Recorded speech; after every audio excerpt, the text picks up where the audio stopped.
Chapter 1897. After the man finished speaking, Meng Zhang, Wan Menglin, and the rest were even more frightened. If the fact that Yun Jian was a student of the hunting school was unbelievable to Wan Menglin and the rest, then the name of the Inhun organization brought them endless fear. Wan Menglin and the rest were so shocked that they couldn't even speak. Mai Dan glanced at the man as if she was praising him. Seeing this, the man looked pleased with himself for being able to please Mai Dan.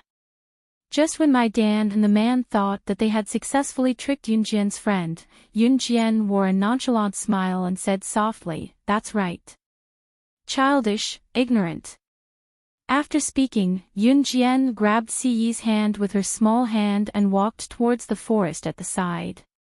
When they left, Yun Jian's cold gaze didn't even look at Wan Menglin and the rest. Even a fool would be able to see it. Yun Jian and Wan Menglin were definitely not friends. Seeing this scene, Mai Dan instantly felt that he was extremely stupid. Just when Mai Dan was about to shout and chase after Yun Jian with the dagger in his hand, bang, bang, bang. 3 gunshots rang out. 3 bullets flew past Mai Dan's head, left arm, and right arm without missing a single inch. After the bullet flew past, it nailed into the tree behind Mai Dan and went deep into the wood. Seeing this scene, Wan Menglin, Wu Tianlin, and the rest were so scared that they almost knelt on the ground and trembled.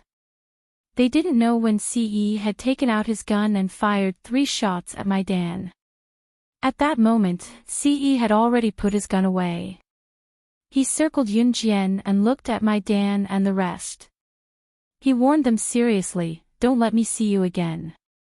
Otherwise, as students of the hunting school, I will kill you all without hesitation." After speaking, he dragged Yun Jian and left. Mai Dan was so frightened by Si Yi's words that his body trembled slightly. He didn't know why, but he didn't dare to chase after her with his dagger in hand. Even though Wan Menglin had learned of Yun Jian's terrifying identity from Mai Dan, she still stared blankly at Si Yi's silhouette, wanting to chase after her. Hey, wait! However, before Wan Menglin could catch up to them, Yun Jian and Si Yi's figures had already disappeared. From Meng Zhang, Yun Jian learned the approximate location of the world entrance that sucked people into it. As for that world, was it the Yulong continent or some other unknown world? Yun Jian had no idea, but she had to find out. Thus, Yun Jian and Si Yi headed in the general direction that Meng Zhang had given them. At this moment, in the headquarters of an Hun organization. The last time Si Luo told Luo Berry those secrets, he thought that she was pregnant and didn't dare to return to Shui Ying's place. He insisted on staying with Luo Berry. After that, Shuang angrily called for Mo Sen to bring Si Luo back from Luo Berry's place. It had been some time since that incident. Luo Berry packed her luggage and prepared to return home from an Hun organization. "Sister Luo Berry, are you really going back? Can you bring Si Luo back to your place to play?" Si Luo looked at Luo Berry as she packed her luggage. The last time Si Luo was brought back by Shuang, he didn't stay with Luo Berry, but they still played together in the day. "I don't think that person at your place will agree." Luo Berry laughed and rubbed Si Luo's head. She had misunderstood the last time and thought that Shuang was being a jerk to Si Luo. Si Luo pouted after hearing that. "Then I'll be leaving. Help me say goodbye to them." Luo Berry rubbed Si Luo's head again and dragged her luggage out with a heavy heart. She didn't dare to tell him. She was afraid that he would make her stay again and she wouldn't bear to leave. Luo Berry was really determined to leave this time. What was the point of following him like this? The two of them didn't belong in the same world. Who knew that Luo Berry would bump into Mo Sen the moment she walked out of the door with her heavy luggage? Seeing Luo Berry dragging a large suitcase, Mo Sen's face, which had been smiling just now, instantly fell. His handsome face darkened immediately. "What are you doing?" Mo Sen grabbed Luo Berry's wrist and asked. I want to go home. Luo Berry didn't dare to look at Mo Sr. You want to leave me that badly? Mo Sen tightened his grip. Luo Berry didn't dare to reply. She didn't know how to lie. Just as Luo Berry didn't dare to look at Mo Sen suddenly grabbed her hand and forced her to look at him. The next second, Mo Sen's words stunned Luo Berry. Chapter 1898. Mo Sen was considered a gentleman. If it were Adam or Shuang, one would force himself on her, while the other would force a kiss on her. They would not take the initiative. Although Mo Sen's tone was very firm, he did not force himself on her, nor did he force a kiss on Luo Berry. He only used very confident words to say this. The 4 leaders of the Inhun organization had one thing in common. They all had a certain level of attachment to the things they liked. Or to put it another way, as long as it was something they liked, regardless of whether you agreed or not, you had to agree. The reason why this was so similar was because the 4 leaders of the Inhun organization were all personally trained by CE. When they were very young, CE had told them something. He said, if you want something in this world, take it with your own strength. If you can't take it, think of a way to make it yours forever.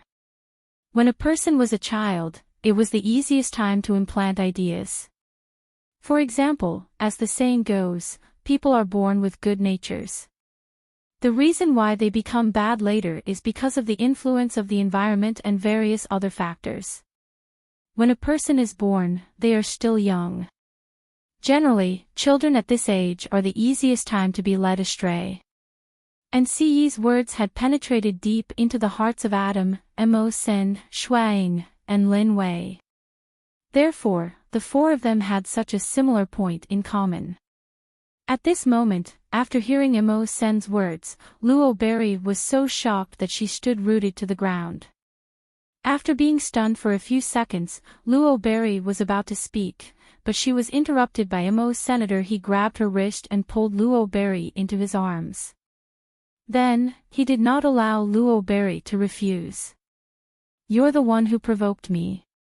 I won't accept any rejection. Mo Sen was afraid that Luo Berry would refuse, so he quickly spoke first. Luo Berry had been interested in Mo Sen for a long time. Otherwise, she would not blush every time she saw him. At this moment, although Luo Berry was shy and trembling, she still reached out and hugged him back. Then, her face blushed, and she said as usual, I thought you would hate me and not like me. Bathed in the sunlight, Mo Sen did not wait for Luo Berry to finish her sentence. He leaned over and grabbed that little mouth of hers that was talking nonsense. The tropical rainforest of Venezuela. Yun Jian and CE passed through a large forest and headed towards the place Meng Zhang had mentioned. Since Meng Zhang and company found this place, it indicated that the destination was not far away. Yun Jian and CE walked for an hour before they arrived at the place Meng Zhang had mentioned. At that time, there were suddenly many temporary houses built with simple materials in the originally uninhabited place. There were people all around the house, making it feel like a paradise. However, this was not a paradise. Everyone here, without exception, had come for the other world in the legends. Oh ho, 2 more little friends are here. My 2 little friends, this way please. Just as Yun Jian and CE were blinking at this scene, a foreign man in his 50s or 60s walked over excitedly and waved at Yun Jian and CE. Seeing the friendly expression on the old man's face and the fact that Yun Jian and CE did not know the exact situation, they followed the old man. As they walked, the old man introduced himself, my name is John. You too can call me Old Monster John. This is the nickname that everyone gave me. As he spoke, the white-haired but energetic old man who called himself John turned to look at Yun Jian and CE, asking with a smile, what's the matter? Chapter 1899. Central Continent. This was the second time Yun Jian had heard of this name.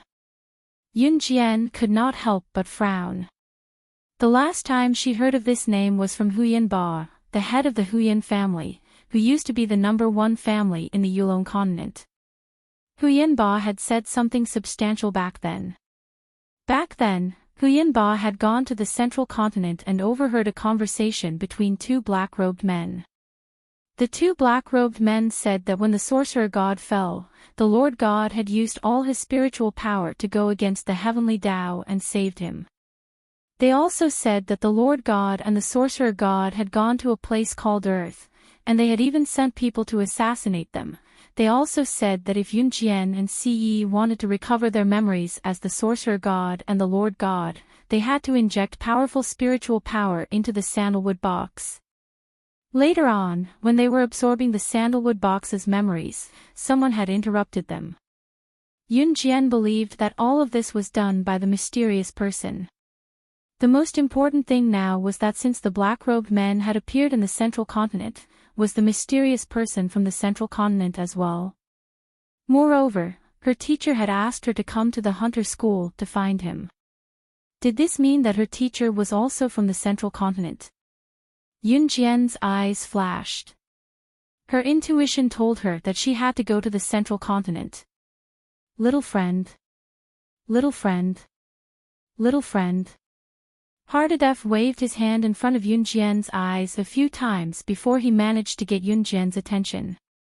Yun Jian had not recovered from the shock. She only raised her eyes slightly to look at Heartfelt. From the looks of it, the two of you probably don't know the details. Have you heard of someone who was accidentally sucked into another world and then mysteriously returned here?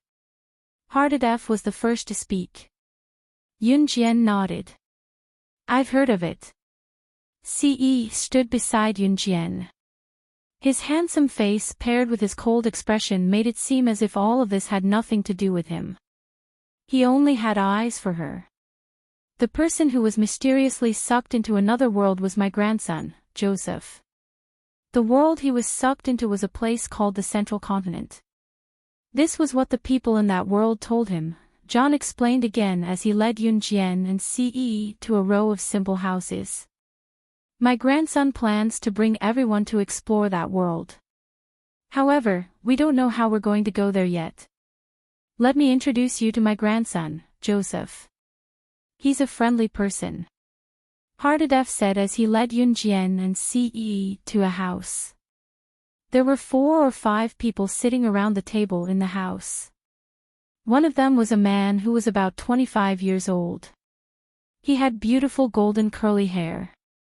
This man was John's grandson, and also the one who was unintentionally dragged into the central continent.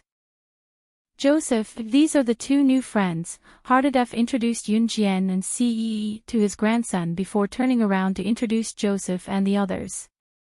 Joseph was indeed a friendly person. When he heard that Yun Jian and Ce were going to the central continent, he pointed to the benches in the house and gestured for Yun Jian and Ce to sit down. It's a very beautiful world. Trust me, I'll definitely bring you there. According to my observations over the past month, the entrance to that world will definitely open again in 3 days. After Joseph introduced himself to Yun Jian and Ce, he spoke to Yun Jian and Ce. Yun Jian was good at replying, but Ce didn't say a word. Joseph's friends were both male and female, and they all welcomed Yun Jian and Ce. Joseph's words were filled with confidence. Yun Jian blinked and continued to ask him. Why are you so sure that the entrance to that world will open again in 3 days? Intuition, I guess. Joseph didn't explain much and instead gave Yun Jian a casual and charming smile. Chapter 1900. Yun Jian and Joseph were sitting not far away just now, so Ce had been listening and did not think anything was amiss. When he saw Joseph flashing a bashful smile at Yun Jian, Ce was enraged as he pulled Yun Jian's hand and walked out. How dare this man named Joseph smile at his Xiao Jian like that? Before Ce could pull Yun Jian out of the room, however, Joseph had a sense of justice. Joseph, who had a sense of justice, spoke up to stop them when he saw Ce tugging Yunjian's hand and walking out. "Hey! Bro! You're going to break her delicate hand if you hold her hand like that." Ce was not that enraged initially, but when he heard Joseph's words, his piercing gaze was like a murderous sword that was directed at Joseph. Before Joseph realized what he said was inappropriate, he stood up when he saw Ce refusing to let go. His handsome face in the eyes of foreigners was instantly displeased. "Hey, bro, how can you treat a woman like this?" Joseph had no idea who he had offended. As he spoke, he went over to pull Yunjian away from Ce. Before Joseph's hand could touch Yunjian, however, Ce had already pulled Yunjian into his embrace and dug his hand into his trouser pocket. It was empty. Where was their marriage certificate? Yunjian was exasperated. She had secretly hidden the marriage certificate that he had been keeping with him before this. Ce, who could not get his hands on the marriage certificate, had a glint in his eyes as he encircled Yunjian in his arms and gave Joseph a sideways glance. "Stay away from my woman." As he spoke, he grabbed Yunjian's hand and walked out. Hey! I told you it's not good to treat a woman like this. What are you doing?" Joseph was worried about Yunjian, so he picked up his jacket and chased after them. When he reached the entrance, Yunjian and Ce were gone. *CK, that bro isn't bullying a woman, is he? He's not being violent, is he? Joseph hurried after them as he thought about it. Yunjian blinked as Ce pulled her all the way to a cliff. She could feel that he was furious at the moment. However, he held her small hand with controlled strength and did not hurt her. "Where are you taking me?" Yunjian blinked and asked. Ce did not say anything, pulling her hand all the way to a place surrounded by dense bushes with a cliff behind them. Just as they made their way into the dense bushes, Ce pinned Yunjian against the edge of the cliff and bent down to kiss her with heavy breaths. By the time Yunjian came back to her senses, he was already kissing her with a strong sense of jealousy. The cliff was surrounded by trees that were connected to the dense bushes. There was a huge rock above them. As long as one did not walk into the bushes, one would not be able to sense that there was someone here. At this moment, Ce pushed Yunjian against the cliff. In order to prevent the small rocks from pressing down on her back, he placed his large palm on her back. Ce's kiss was ferocious and Yunjian's back felt a lot of pressure, but her back was unscathed. Ce's palm that was pressed against Yunjian's back was scratched by the pebbles, but he did not care. After the kiss, Yunjian wrapped her hands around Ce's neck. She wanted to ask Ce what was wrong, but she felt Ce raise her two small hands above her head with his other large palm and withdraw his other hand from her back.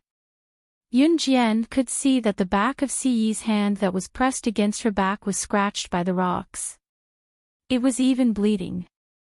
"You're bleeding," Yunjian said anxiously.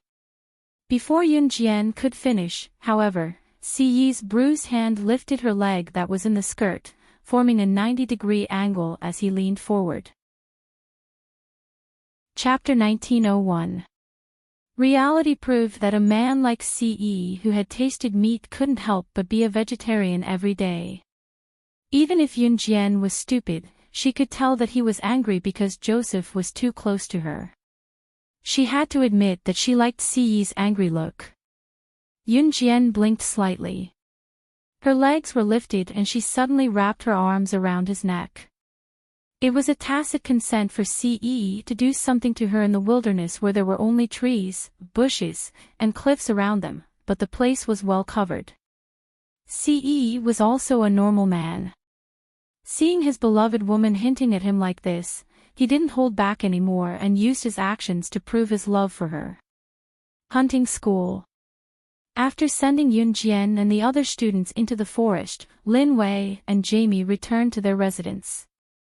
The students had to survive in the forest for a month. In this month, Even if the students were attacked by wild beasts and accidentally died in the forest, it was their own fate. Everything depended on one's ability. Of course, this wasn't the main point for Lin Wei and Jamie. The main point was that Lin Wei and Jamie could be said to have a relaxing vacation for this month. Lin Wei didn't plan to stay in the hunting school for long. And Hun's assassin training camp still needed him. But for some reason, he didn't want to return to Hun for this month. One had to know that among the 4 leaders of Hun, only Lin Wei was the most dedicated. It could be said that he had devoted his life to Hun. In the past, whenever Adam, Mo Sen, and Shuang went out to play, Lin Wei would directly reject them and continue to train his assassin training camp. Lin Wei played a huge part in Hun's success today. Initially, Lin Wei had planned to return to Hun's assassin training camp for this month, but he didn't want to go back now.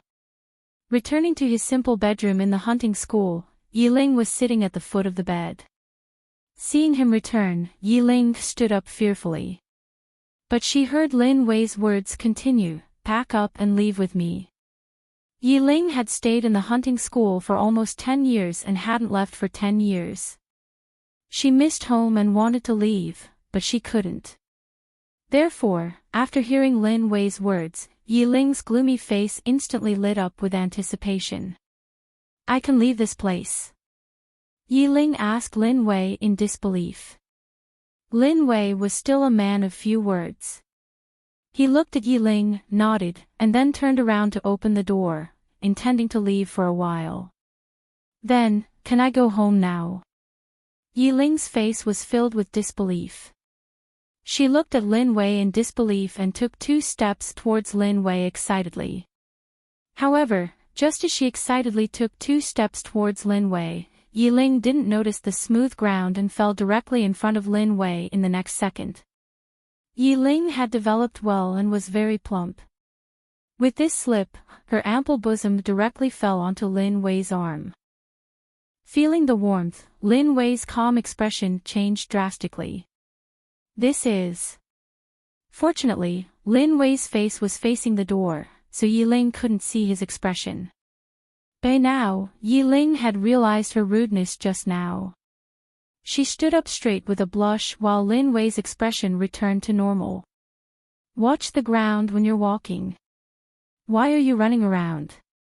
To ease the situation just now, Lin Wei coughed lightly and scolded Yiling. Yiling blinked. For some reason, she wasn't afraid of his scolding at all. "Softer, softer, Yun Jian tried her best not to make a sound as Ci pressed her against the edge of the cliff to do something embarrassing.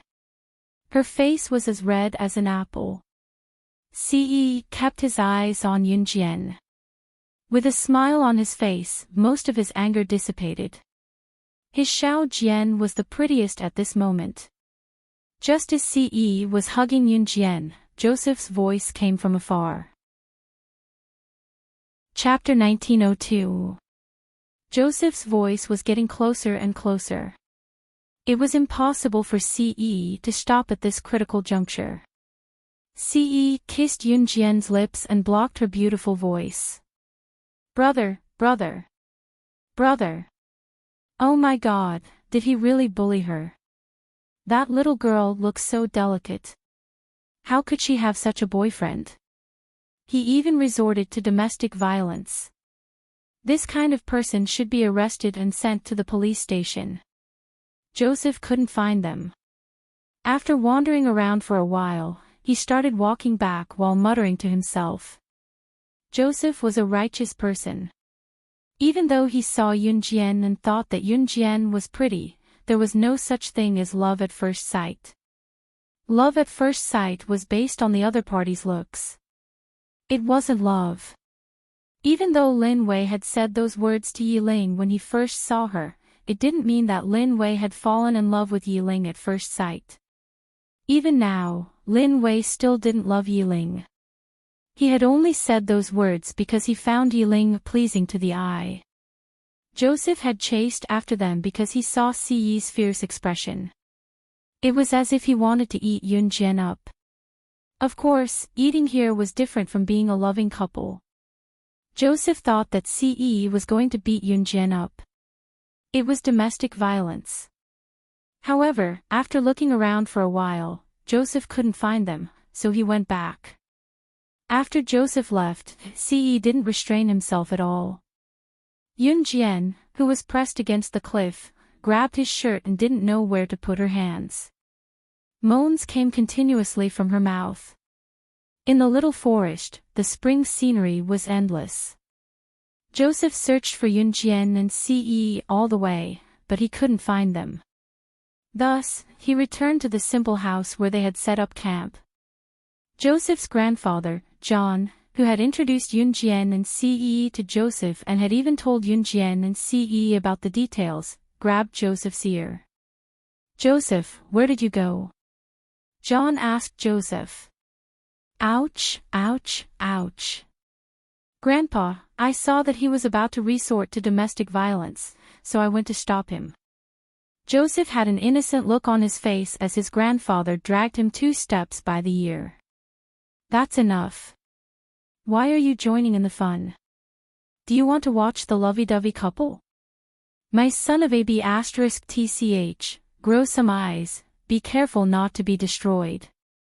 John loosened his grip on Joseph's ear and muttered a few words of reprimand.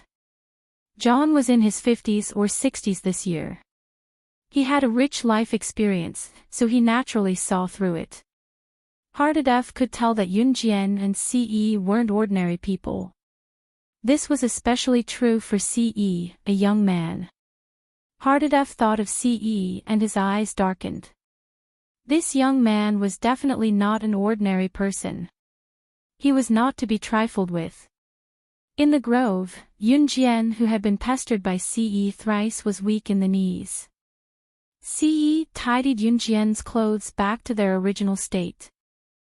He did not stop even when there were people coming over, and even after Ce tidied up Yunjian's clothes, Yunjian pushed Ce away and walked forward. Her legs were numb, but she had good stamina and could still walk. Seeing that Yunjian was ignoring him, Ce went up to hold her hand. Xiao Jian, Yunjian shook Ce's hand off and walked back a little angrily. He was angry for no reason just now, and now it was her turn to piss him off. In fact, Yunjian was inwardly overjoyed. Just as they got back, Joseph went up to Yunjian with his friends when he saw her. "You're back. He didn't do anything to you, did he?" Joseph asked Yunjian. Ce's expression darkened when he saw Joseph approaching Yunjian again. He pulled Yunjian into his arms and glared at Joseph from the corner of his eyes like a cheetah. Yunjian ran her fingers through her hair without saying a word. Her face was terrifyingly red. "Yunjian, why's your face so red? We all saw it just now. He pulled you out selfishly. Don't tell me he hit you." "Yunjian, don't be scared. If you meet a scumbag, we'll definitely help you." "Did he hit you? Your face is so red, right?" A charming woman in her 20s with dyed purple hair and a high nose stood beside Joseph. She glared at Ce when she saw how red Yunjian was and wanted to speak up for Yunjian. Joseph and his friends were looking at Yunjian, thinking that Ce had abused Yunjian and wanted to stand up for Yunjian. Noticing that Joseph kept staring at Yunjian, Ce's jealousy rose again. He glanced at Joseph from the corner of his eyes and said without batting an eyelid in front of everyone, "You're the one who's going to make a fool of yourself." Chapter 1903. Ce's straightforwardness made Yunjian blush. He actually dared to say such a thing out so directly. It was as if he was afraid that Joseph and the rest didn't know what they did in the forest. Hearing Ce's words, Joseph, his friends, and the rest of them did not know how to react. Made a child in the forest. Joseph and his companions were all stunned. Cough, cough, cough. Cough, cough, cough. Cough, cough. Nicola, who wanted to speak up for Yunjian, had a boyfriend. Nicola was the first to react to Ci's words. In addition, she was wearing a black, sexy, secret agent miniskirt and a tight-fitting black outfit. There was a butterfly knife tied to one of her legs under the miniskirt that no one could see.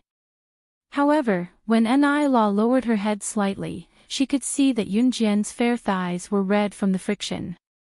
It was obvious that she had done something bad. Cough, cough, cough.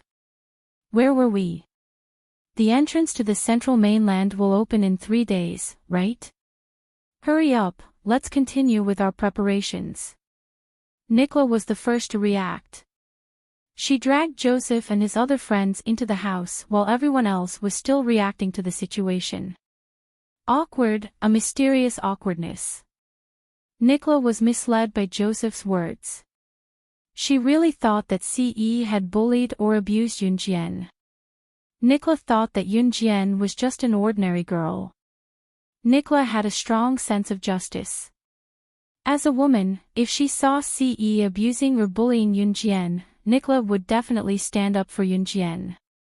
Even if she had just met Yunjian not long ago. But the man in front of her was a jealous king. He pulled her into the forest not to hit her, but, cough, cough, cough. She couldn't think about it anymore. Nicola flicked her purple hair and pushed Joseph and his friends into the house. Outside the house, Yunjian tugged at the corner of her lips. Ce's lips curled as he grabbed Yunjian's hand, satisfaction written all over his face.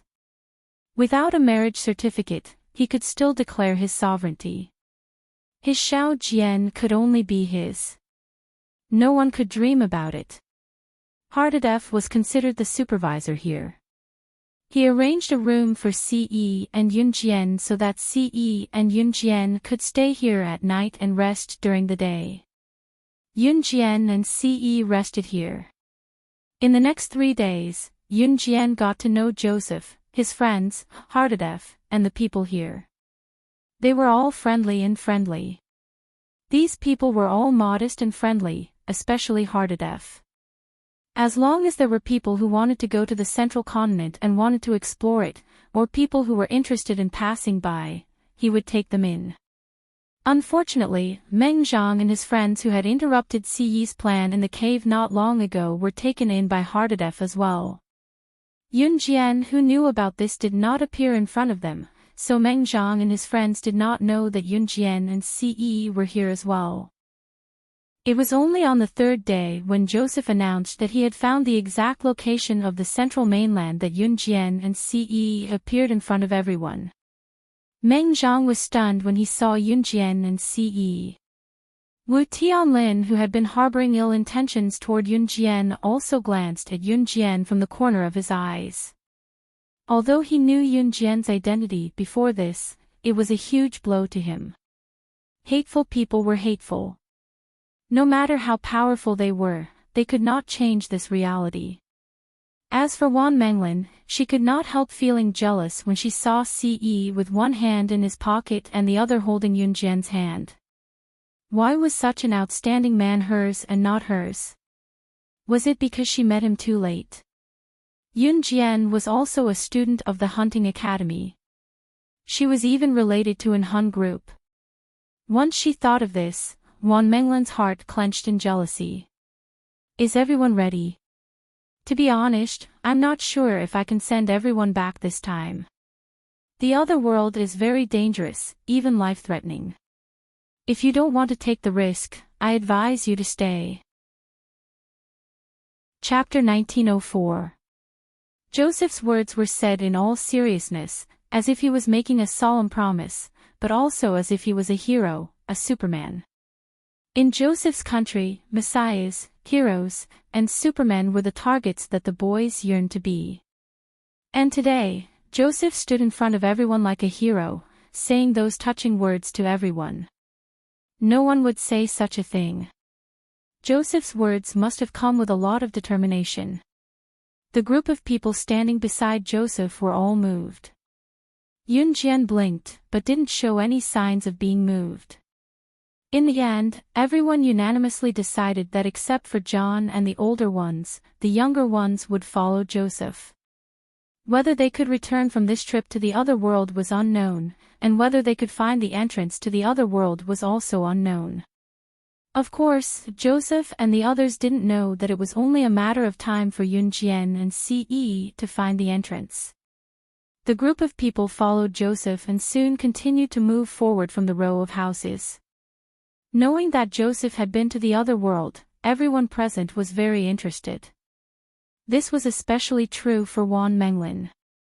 She followed closely behind Joseph and asked him about the other world he had been to. In the end, Wan Menglin felt as if she had been to the other world herself. It was as if she understood everything about the other world after listening to Joseph's words. Wan Menglin ran to Yunjian, raised her head proudly, and boasted to Yunjian. Did you know that there are flying horses in the other world? It's the kind of horse that can fly, just like the ones in fairy tales. Wan Menglin spoke as if she had been to the central mainland. Yunjian gave a cold smile and held Ce's large hand, ignoring Wan Menglin. This scene made Wan Menglin so angry that her face turned green. At this moment, Joseph suddenly pointed to a spot and said to everyone, "Look, it's that cave. It's glowing." At that time, I fell down from that cave and arrived in another world. I remember that the cave was glowing as well. It's glowing now. Let's hurry over. Otherwise, we won't be able to go to that world. Joseph led the group to a cave. At the same time, the cave suddenly emitted a white light. This scene shocked the surrounding people. At the same time, Joseph suddenly shouted, "Let's go." With that, Joseph led the way into the cave. Seeing this, the people around Joseph also rolled in one by one. How could Wan Menglin care about Yunjian and Ce now? She chased after them and rolled into the cave. There's a strong spiritual aura in the cave. Ce narrowed his eyes as he looked at the cave. Let's go over too. Yunjian glanced sideways at Ce. Okay. Ce grabbed Yunjian's hand and walked over. After everyone had entered the cave, the light in the cave was like a flash in the pan. It was as if it had never appeared in the first place. There was no more sound. The moment Yunjian entered the cave and was enveloped by the white light, she felt as if she was bathed in sunlight. She felt dizzy. Perhaps it was because the spiritual energy injected into the white light was too strong, and Yunjian's memory of the sorcerer god was incomplete, so she fainted with a headache. Yunjian wasn't the first to wake up. When she woke up, most of the people had woken up too. What entered their eyes was no longer Earth, but a world filled with white fog and smoke. This was the central mainland. Yunjian, you're finally awake. Your man is gone. We didn't see him around when we woke up just now. Could he have been transported to another place? Nikolai walked over after Yunjian woke up and asked Yunjian. Chapter 1905. Yunjian's expression changed slightly, but she didn't show any signs of panic. She knew what he was capable of. Not to mention the central mainland, even in the gods' continent, he was a god at the top of the pyramid. He had the power to destroy the central mainland with a wave of his hand. Naturally, nothing would happen to him. But where did he go? Yunjian frowned. She didn't know. Are you still his girlfriend? Aren't you nervous that he's missing? Aren't you afraid? Shouldn't you be screaming? I don't think you're suitable to be his girlfriend. Do you think you can show off just because you're a student of the Hunter Academy? So what if you know the Inhun organization? This is another world. You're nothing here. I don't think you're qualified to be his girlfriend. Wan Menglin acted as if she was the legal wife and Yunjian had stolen her away. After hearing that Ce was missing, she ran over to Yunjian and yelled at Yunjian when she saw how calm Yunjian was. The reason why Wan Menglin was suddenly not afraid of Yunjian and ran over to Yunjian was because they had entered a new world. Yunjian was nothing here. Menglin, stop talking. This is not the place we know. Don't talk like a cannon. Be careful of getting yourself into trouble. Meng Zhang couldn't help but yell at Wan Menglin. Surrounded by a large forest, the air was filled with smoke. White fog filled the entire sky, giving people a feeling as if they had entered a fantasy paradise. This is the central mainland. Everyone, follow me. I know a friend here. He's the second young master of the Long family, one of the three great families of the central mainland. Joseph stood up and said. Thus, Joseph led the group to the Long family. Brother Joseph has been to this world before. You're amazing. You even know someone from this world. Wan Menglin had been pestering Joseph all this while. Now, she even called him brother. Wan Menglin felt proud of herself for being so close to Joseph. Thus, she turned to look at Yunjian. Wan Menglin glared fiercely at Yunjian when she thought about the fact that Ce was missing and how calm Yunjian was. She looked like she was bragging about herself but also like she was mocking Yunjian. Yunjian ignored her completely. Hearing Wan Menglin's words, Joseph scratched his head embarrassedly. Not at all. We just met by accident. Just as Joseph and his group arrived at the Long family, which was ranked third among the three great families of the central continent, the Long family, when he entered the door, he saw such a scene. The inner courtyard of the Long family was filled with corpses.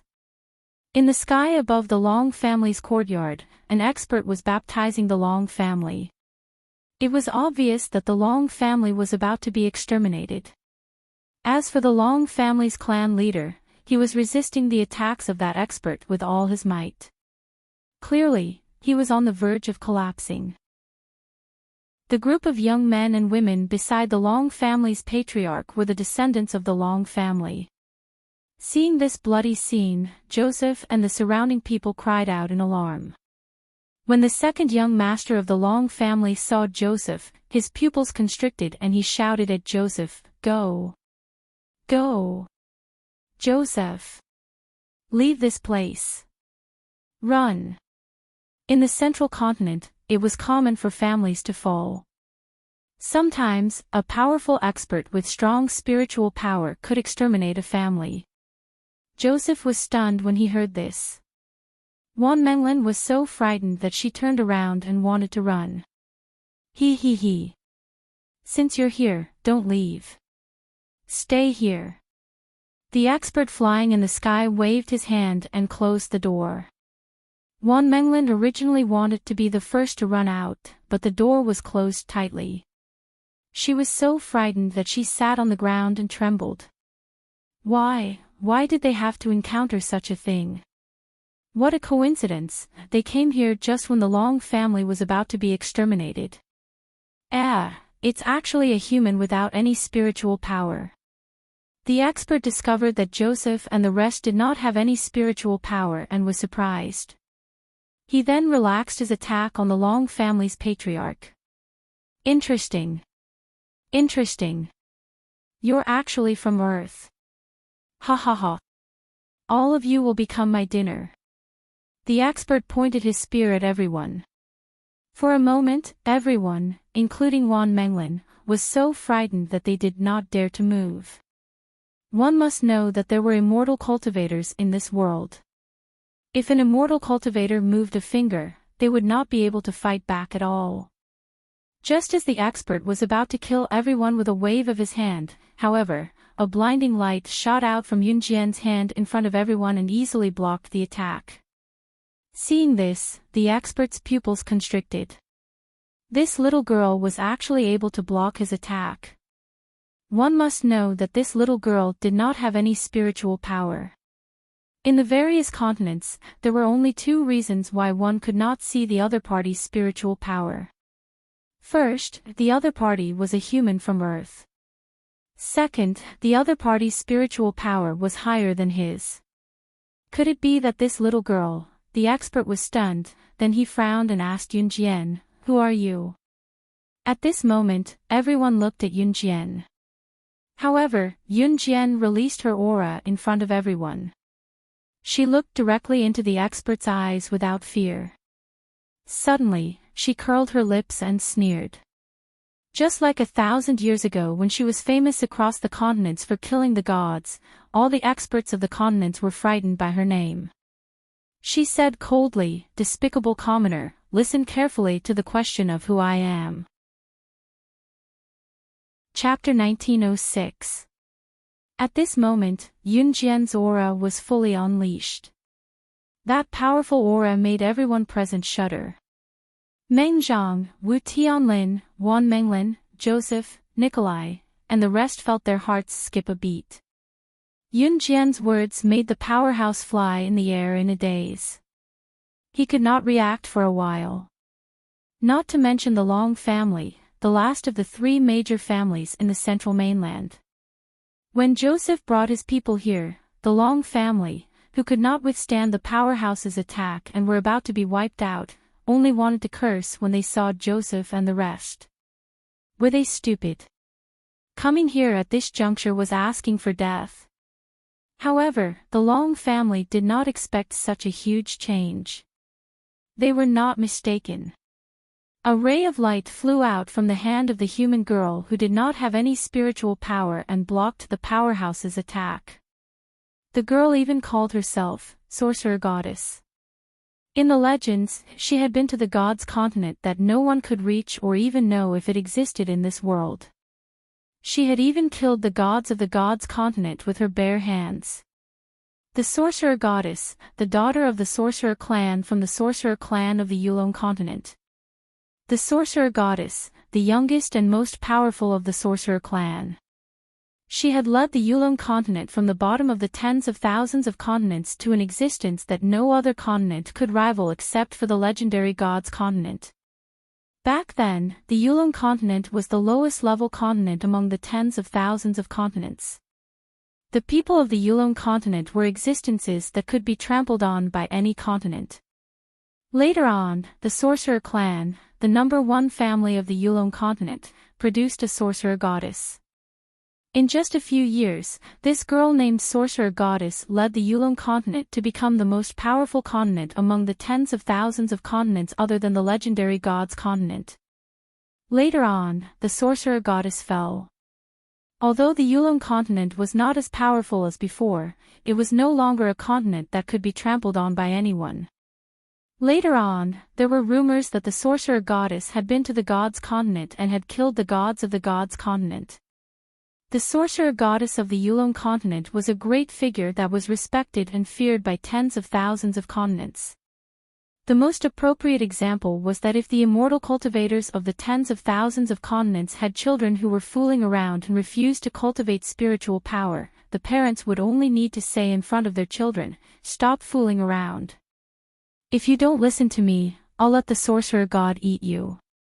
This child would definitely be so scared that his entire body would tremble, and he would immediately run off to cultivate his spiritual power. However, the Sorcerer God, who had struck fear into the hearts of millions of people, had already fallen. Apart from the Yulong continent, no one from the other continents knew about the return of the Sorcerer God. Therefore, when Yunjian finished speaking, everyone present was dumbfounded.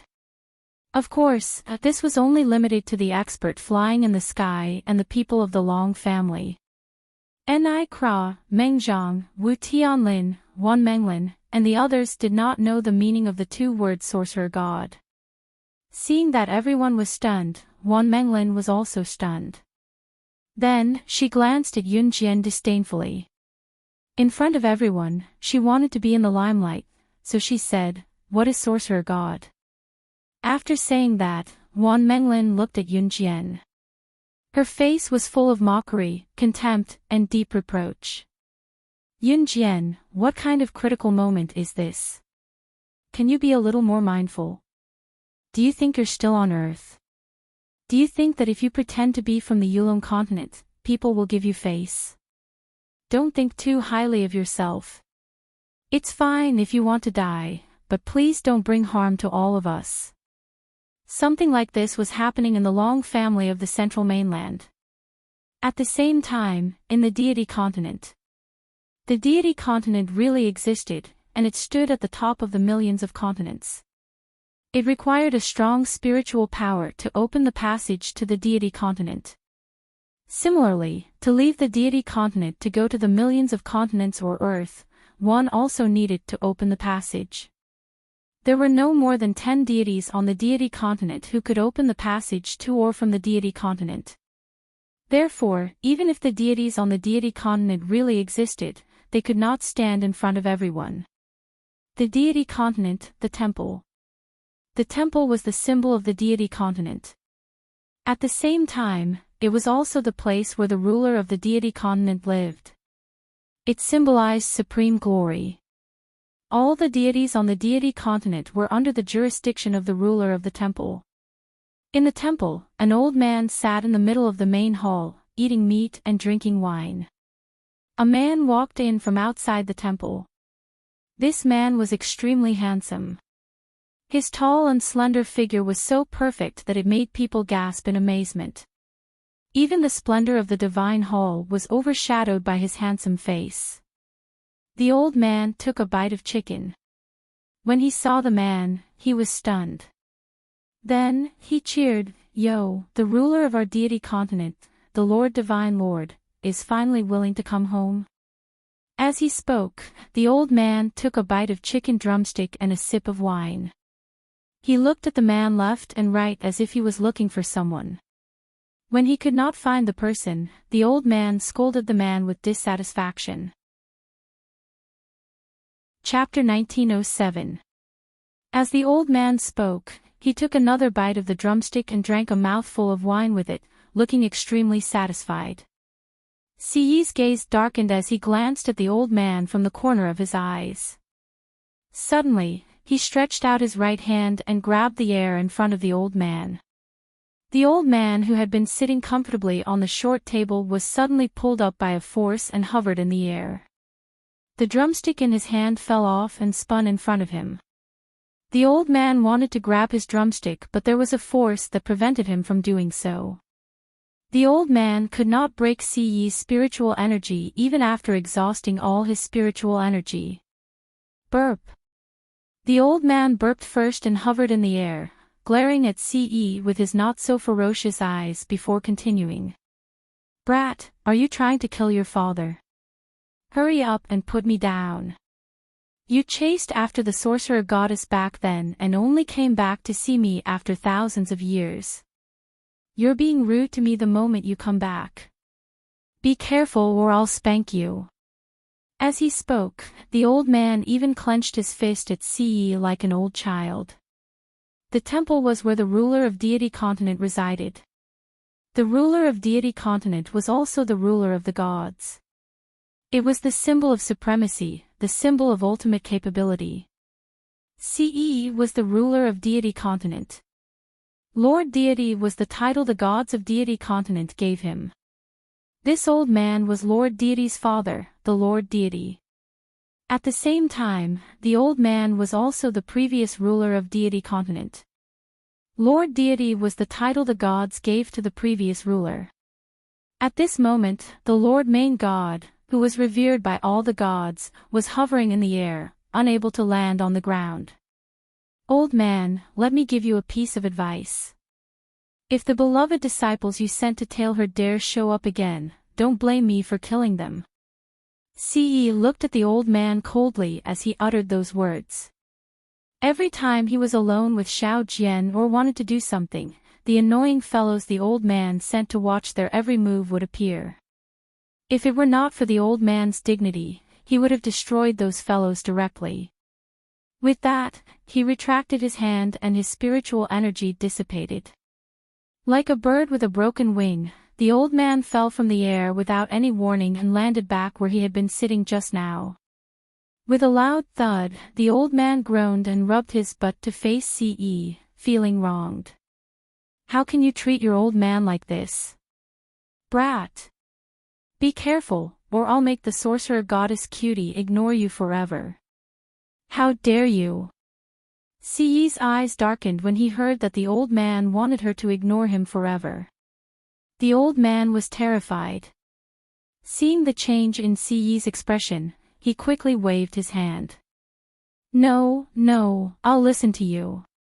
Which goddess cutie is yours? And I dare not snatch her from you. He wasn't being a coward. He was just going easy on him. The old man wiped the sweat off his brow and instantly felt that it was fortunate that he had cleared up the relationship with the little girl one step ahead of him. He was now the sorcerer goddess cutie's master. On the other side. After Wan Menglin mocked Yunjian, the surroundings were silent. After 2 seconds of silence, the Long family master suddenly looked at Wan Menglin. He didn't even care about the experts who were flying in the sky and almost annihilating the Long family. Wan Menglin was still feeling smug at this moment, but the Long family master suddenly looked at Wan Menglin and said to his Long family guards, "Capture that woman." According to the continent's practice of speaking rudely to the sorcerer goddess, that woman should be burned alive. Shatter his soul and scatter his soul. This practice was a rule set by the continents 1,000 years ago. Anyone who spoke rudely to the sorcerer goddess would have their soul shattered after being burned to death. Their soul would be destroyed. They would never be able to reincarnate. What? What kind of practice is this? You're treating human lives like grass. Is there any law? Wan Menglin was so frightened that she fell to the ground. Her face darkened as she shouted. Meng Zhang, Wu Tianlin, and the others were also shocked. What kind of practice was this? Speaking rudely to Yunjian. She actually wanted to burn her alive, shatter her soul, and destroy it. Meng Zhang, Wu Tianlin, Nikila, and the others present couldn't understand. Yunjian, who was standing on the same spot, smirked slightly. She turned her head to the side and faced Wan Menglin in front of everyone. She was cold and full of vigor, as if she was the ruler of all things. Her words rang out. The words that came out of her mouth stunned everyone present. Her vigor, her arrogance. Chapter 1908. The sorcerer goddess was the law of the land. This was not an exaggeration at all. Yunjian had the unique aura of the sorcerer goddess. Even if the Long family and the powerhouses in the sky did not believe it, they could not do it. Who else could have such a strong aura other than the sorcerer goddess? Although they were not within 3 meters of Yunjian, they could not detect if there was really no spiritual power within 3 meters of the sorcerer goddess. However, with Yunjian's aura just now, no one else in the world could do it except for the sorcerer goddess. Sorcerer goddess. The head of the Long family suddenly knelt down in front of Yunjian and shouted. Seeing this, the younger generation of the Long family knelt down and imitated the head of the Long family to kowtow to Yunjian. In an instant, the scene was extremely chaotic. The only thing that was left in the crowd's ears was the words, sorcerer goddess. It was obvious that the sorcerer goddess was very impressive back then. Even today, thousands of years later, when they heard the words, sorcerer goddess, all the families in the mainland would still kneel down and kowtow to her. In an instant, the words, sorcerer goddess, shook the sky. The powerhouse who was so arrogant in front of the crowd just now wanted to escape when he saw that the situation was not right. However, Yunjian, who was in front of the crowd, stretched out her hand. She did not even look at the powerhouse. She used her spiritual power to grab the powerhouse's body and squeeze gently. The powerhouse who could annihilate Long family, the tail of Central Mainland's 3 dominant families, all by himself, was killed the moment Yunjian pinched him lightly in the air. Exploded. The powerhouse's eyes widened. The second before he exploded in front of the crowd, he looked at Yunjian in disbelief, but he had no choice but to believe it. In the next second, the powerhouse's body was completely destroyed. Not even his bones could be found. He completely disappeared in front of the crowd. Seeing this scene, the head of the Long family and the rest of the Long family gasped in shock. As expected of the sorcerer goddess. She was so powerful that no one could defeat her. That powerhouse just now had the ability to force the Long family into a dead end by himself. But as the sorcerer deity, Yun Jian was able to destroy such a powerful expert with just a pinch of her fingers. Seeing this scene, the people from the Long family sighed, but they didn't want to die. They had seen this kind of scene many times. However, Wan Menglin and the others were so scared that their eyes almost popped out of their sockets. She, kill, kill, kill, kill, kill, kill. Wan Menglin was so scared that she stuttered, unable to let out a fart for a long time. However, just as Wan Menglin stuttered for a long time without saying a word, Yun Jian suddenly felt a huge wave of spiritual energy around her. She narrowed her eyes and in the next second, her figure flashed and chased in the direction of the huge wave of spiritual energy.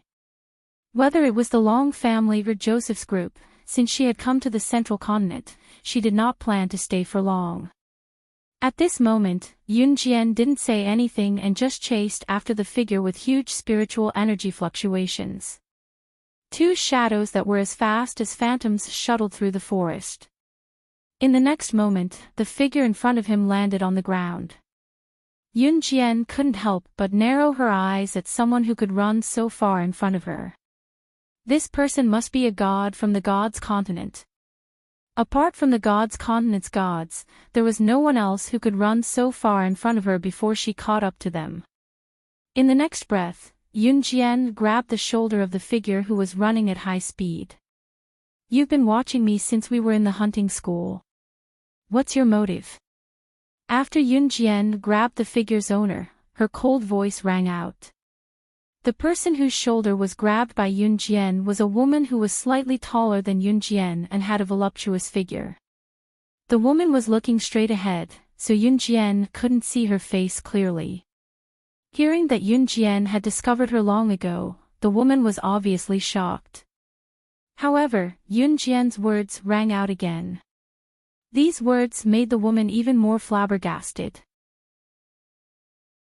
Chapter 1909. If what Yun Jian said just now was not shocking enough, the way she addressed her as senior sister was a huge blow to the woman's ego. How did she know? The woman thought so and asked, "How do you know who I am? Master met you on Earth, but we've never met. How do you know of my existence? He speaks the truth when he's drunk. Apart from me, he only has one disciple." Yun Jian narrowed her eyes and smiled. Obviously, Master Bailey spoke the truth when he was drunk.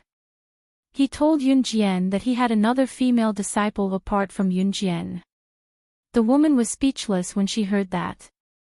She felt like she had been betrayed by her stupid master.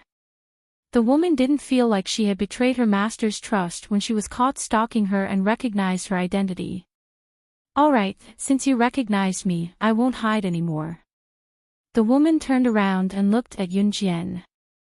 What entered Yun Jian's eyes was a woman's face with an ancient charm. The woman had a strong scholarly smell, but her body was so charming that men couldn't stop looking at her.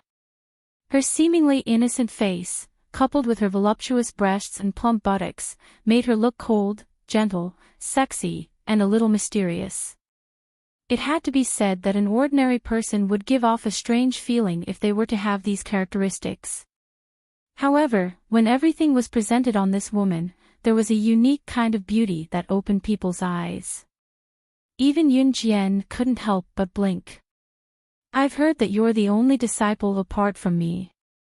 Strictly speaking, you're my junior sister." The woman reached out her hand to Yun Jian and said boldly, "It's my first time meeting you. I'm Huang Yan, the first disciple of the deity continent's master god." The woman who called herself Huang Yan was very bold and straightforward. She had the refreshing feeling of a heroine. Yunjian narrowed her eyes and reached out to shake her hand. She rarely shook hands, so the people who could shake hands with her must be people she was happy to know. After shaking hands with him, Yunjian narrowed her eyes and smiled faintly. Yunjian, daughter of the sorcerer clan of the sorcerer tribe of the Yulong continent, sorcerer goddess. After Yunjian finished speaking, the two of them got to know each other for the first time. When Huang Yan heard this, he curled his lips. I know you. Master asked me to investigate a lot of information about you. He chased you from Earth to the central continent and asked me to keep an eye on you. I didn't expect that I would be exposed right from the start. As Huang Yan spoke, he drew an arc. Yunjian was not stupid. Naturally, it was impossible for her not to have guessed the identity of her master by now. Just now, Huang Yan had also said that she was the #1 disciple of the master god of the gods continent. In other words, her teacher was the master god of the gods continent. When Yunjian was the sorcerer goddess, she had been to the gods continent. Perhaps she hadn't recovered some specific memories yet, but she still knew what the gods continent's master gods represented. The master god of the gods continent was the previous ruler of the gods continent. At the same time, he was also the master god's father. Yunjian, who knew the truth, curled the corners of her lips. When she thought of her master's childish appearance and the identity of the master god of the gods continent, it was really inappropriate. Originally, after being discovered by you, I should have taken you directly to the gods continent, but I'm not strong enough. When I came here, it was Master who opened the passage to leave the gods continent for me. If I want to go back, Master will come to pick me up 3 days later, Huang Yan said seriously. I can open it, Yunjian answered. What? Huang Yan was stunned. I can open the passage to the gods continent, Yunjian repeated in detail. After Huang Yan heard this, he was really stunned. I've long heard rumors of your strength in the gods continent. You've even killed a god from the gods continent. I've always thought that you were able to go to the gods continent because some expert let you in. After all, there are no more than 10 gods in the gods continent who can open the passage to the gods continent. Chapter 1910. Huang Yan was a little shocked. She was a god of the gods continent after all. Even if she was shocked, she would not show it on her face. Hence, the two of them headed to the entrance of the gods continent. If they wanted to go to the gods continent, they had to activate the teleportation circle at the designated location. There were no more than 10 people in the world who could activate the teleportation circle at the designated location. Apart from Yunjian, the rest were all gods of the gods continent. However, even Yunjian had to go through the designated location to activate the teleportation circle to the gods continent. When Huang Yan came out of the gods continent, it was the master god who activated the teleportation circle at the designated location.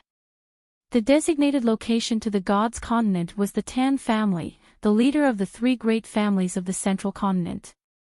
At the same time, in the hunting school, Yi Ling had stayed in the hunting school for so many years. She had very few things that belonged to her. She only had 2 sets of clothes and almost nothing else. For example, the dead 211 and the group of women who were with him had stayed in the hunting school for so many years. However, 211 and the group of women who were with him had beautiful clothes and jewelry. They were all luxury goods that could be sold at a good price. This was because those things were obtained by 211 and the group of women using their bodies in exchange for those things.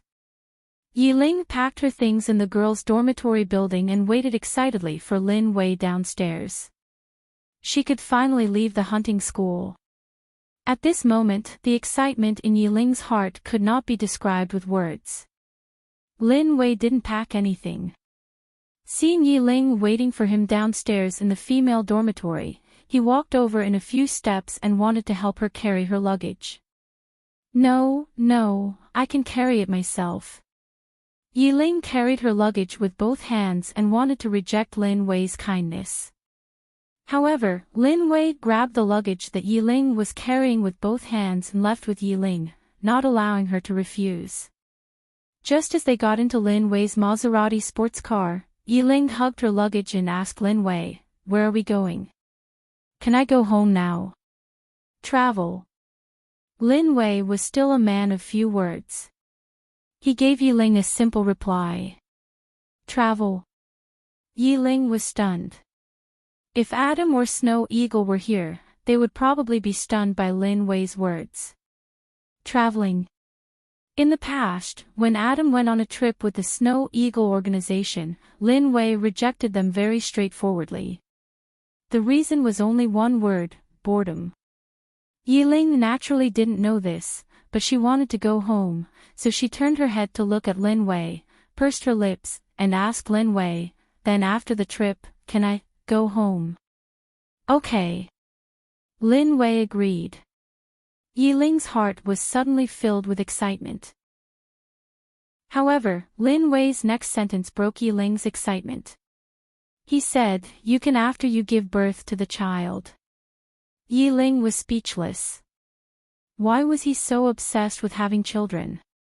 On the other side, in the Tan family, the leader of the three great families in the central mainland, there was a mountain not far from the Tan family's residence. Beside the mountain, there was an abandoned array. Legend had it that as long as this array was activated, one would be able to head to the deity's continent. However, this was only a legend.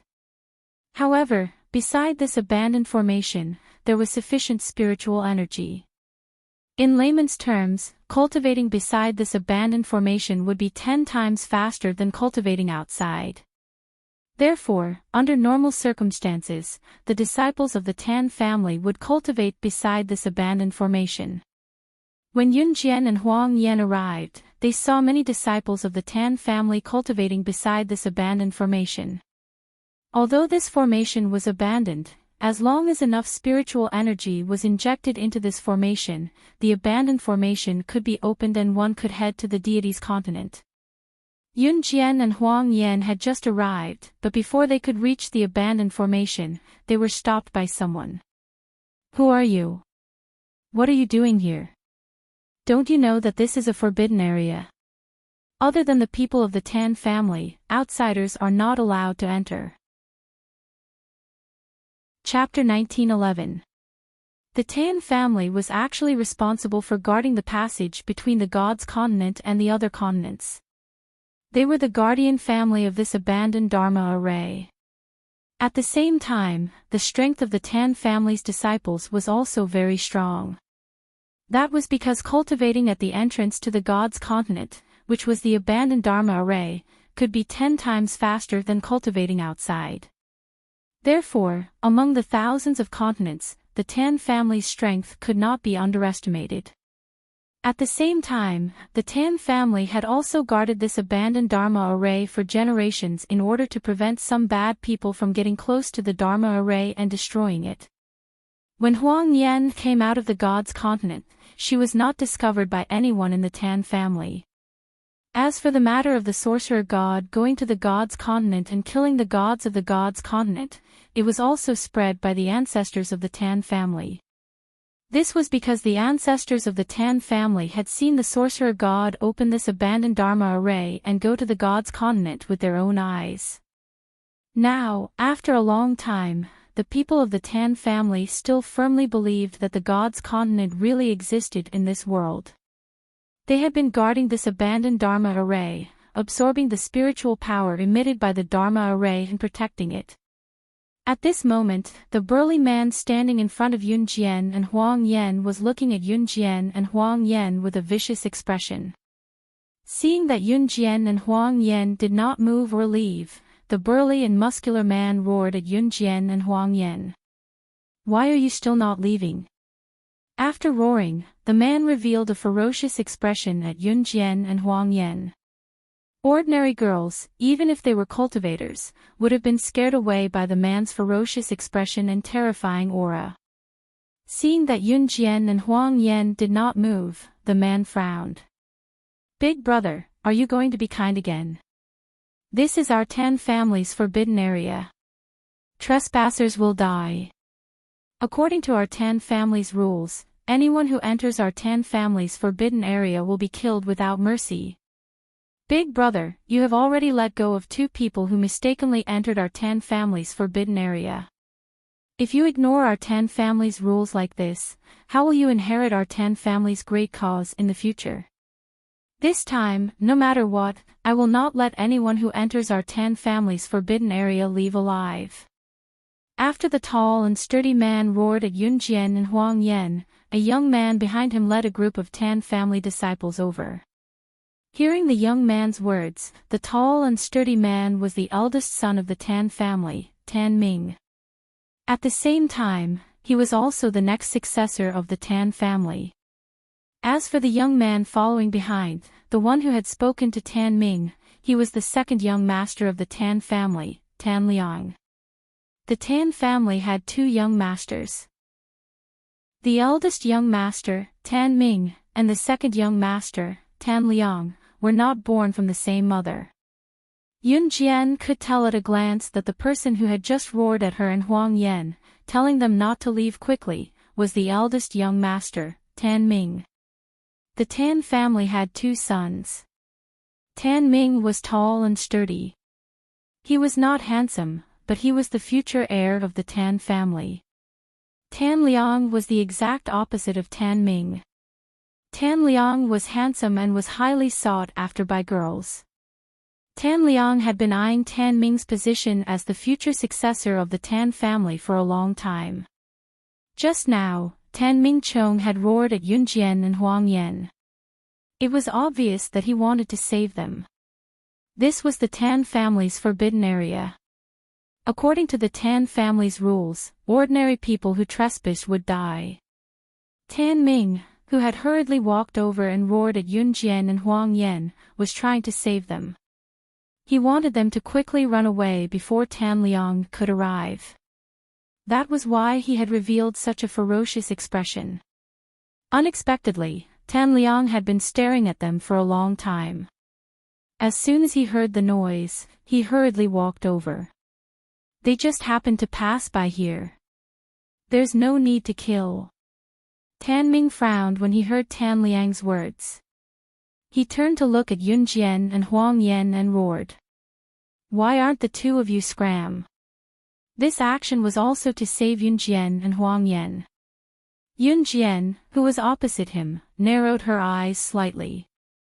At this moment, a young girl standing not far away stared at Yun Jian and Huang Yan and said, Big brother, second brother is right. They have broken into our Tan family's forbidden area. They must die. After the young girl finished speaking, she turned her eyes to Yun Jian with a fierce expression. Speak, what are you doing here? Tell me your purpose and I'll let you die quickly. I'll send you to our 10 family servants and let you enjoy a round of female family happiness before you die. Then I'll send you to heaven. The young girl who spoke was the Tan family's 5th miss, Tan Tingling. Tan Tingling's words were not polite at all. The meaning behind her words was extremely unpleasant. This abandoned Dharma array had been abandoned for many years. Other than the sorcerer god, the Tan family had never seen anyone who could open the Dharma array that led to the deity's continent. Therefore, the young girl and the people of the Tan family naturally did not think that Yun Jian and Huang Yan were here to open the Dharma array. Opening the Dharma array that led to the deity's continent was simply something that ordinary people could not do. Even in the deity's continent, there were only a mere 10 people who could do this. Therefore, everyone concluded that Yun Jian and Huang Yan must have come to destroy the abandoned Dharma array. However, just when everyone thought so, they saw that Yun Jian, who was standing in front of everyone, narrowed her eyes slightly after hearing the young girl's words. In the next breath, an ancient and heavenly female voice clearly reached everyone's ears. Hearing this, everyone's faces changed greatly. These words seemed to have come from thousands of years ago, but they were still arrogant. Chapter 19:12. Yunjian's eyes darkened slightly. She said this very calmly. However, after hearing Yunjian's words, everyone present was stunned. Everyone present was someone who had weathered many storms and waves. They quickly regained their senses. The sorcerer god of Yulong continent. Tan Tingling, who had been acting like a spoiled brat, was stunned and asked Yunjian this question. The reason why the Tan family was guarding this abandoned formation was so that one day, they would be able to see the supreme deity from the god's continent. They had absolute respect for the sorcerer god who could enter and leave God's continent. Moreover, the Tan family believed that this abandoned formation could lead to God's continent after it was activated.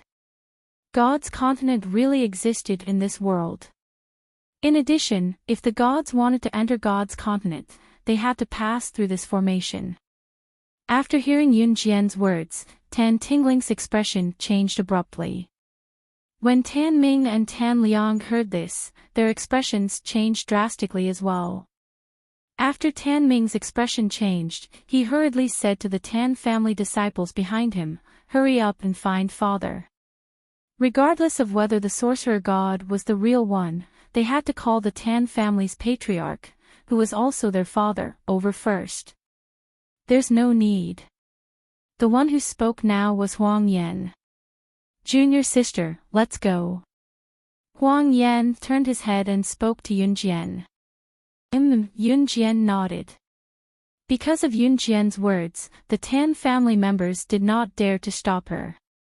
The group of people watched as Yunjian and Huang Yan walked toward the abandoned formation. Was she really the sorcerer god? Tan Tingling wiped her sweat carefully and looked at Yunjian. Just as she was about to speak, Yunjian was interrupted. A scene that shocked Tan Tingling, Tan Ming, and Tan Liang happened. Yunjian extended her hand and pointed it at the abandoned formation. In the next second, a powerful spiritual power surged out of her hand and poured into the abandoned formation. The formation on the ground suddenly spun. In the end, a white light flashed and pulled Yunjian and Huang Yan into it. The wind blew gently. After the white light flashed, Yunjian and Huang Yan disappeared from where they were. It was as if nothing had happened. It's really the sorcerer god. Back then, when the sorcerer god was still young, he killed the deities of the god's continent and became the strongest existence among the thousands of continents.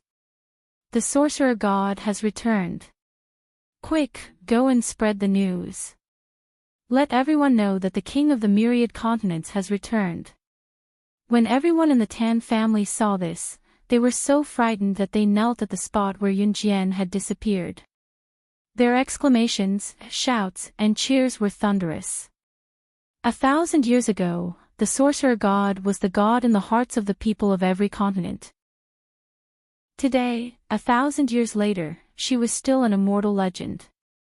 Wherever he went, he was respected by tens of thousands of people. Shenming continent. Cee was about to leave to find his Xiao Jian when he was stopped by the old man. Just play a round of chess with your cute old man. Just this once. Later, I'll give you my cute little disciple. You can play with her however you want. The old man pestered Cee with his words. Hence, Cee stayed. When the game of chess ended and Cee turned around, he saw the entrance of the temple. Yunjian's petite figure stood at the entrance, her perfect figure paired with the face he was so familiar with and loved deeply. Cee stared at Yunjian and strode over. He went to Yunjian in a few steps and pulled her into his arms. How did you find your way here? He was only here to warn the old man not to let his beloved disciple follow him and Xiao Jian again. Yunjian knew that Cee did not come here without telling her on purpose. Yunjian was not surprised to see Cee here either. It was because when she came, Huang Yan had told her everything. In spite of it, Yun Jian still pushed him away and ignored him, pretending to be annoyed. She would only act like this in front of him. After pushing Ce away, Yun Jian went to the old man and bowed to him, saying softly, "Master, I've finally found you. Thank you for teaching me back then." Yun Jian was genuinely grateful. When she was slaying God, she did not have the memories of the sorcerer god. She was no different from a normal human being back then. If it were not for her master, she might have died in that ruthless world. Hey, don't. What's there to bow and thank? We're family. I still want to live for a few more years. The old man waved his hand at Yun Jian in fright after being glared at with murderous intent. Chapter 1913. Her master was still the same. He had not changed at all. Yun Jian straightened her back and looked at the old man, flashing him a knowing smile. The smile came from the bottom of her heart. There was gratitude, satisfaction toward her current life, and many other indescribable emotions in her smile. Ce, who stood aside, was surprised to see Yun Jian smiling at the old man. She had never shown such an expression to him before. Ce went over to grab Yun Jian's hand and encircled Yun Jian in his arms. Glancing at the old man from the corner of his eyes, he told Yun Jian, "Xiao Jian, ignore this crazy old man." As he spoke, he tugged her hand and walked out. Watching Ce leave with Yun Jian's hand in his, the smile on the old man's face faded. Taking a sip of wine, the old man sighed and turned to look at Huang Yan. "Yan, your stalking skills still need to be improved." Both of them realized that you're following them. The old man sounded like he was reprimanding Huang Yan in a serious manner. However, as soon as he finished speaking, the old man suddenly added, "Next time, it will be Master's turn to follow the two of them. Learn from Master's invincible tracking skills." Huang Yan smirked, not wanting to expose the adorable old man as he replied, "Yes." After the old man finished speaking, he suddenly became solemn and respectful. He looked at Huang Yan and said very solemnly to Huang Yan, "Bring the witch goddess out tonight. I have something to tell her." "Yes." Huang Yan nodded his head. After Ce led Yun Jian out of the shrine's main hall, he went straight to his bedroom. The Ce shrine's bedroom was antique, clean and tidy without being flashy. There were not many things placed in the room, so one could count them all at a glance. Just as they entered Ce's bedroom, Yun Jian looked around curiously.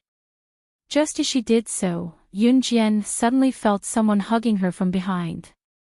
Needless to say, it was definitely him. After hugging Yun Jian, he gently pressed Yun Jian's back against a classical table in the bedroom. "Let's go to bed." Yun Jian knew what Ce was going to do and blushed. "Right here.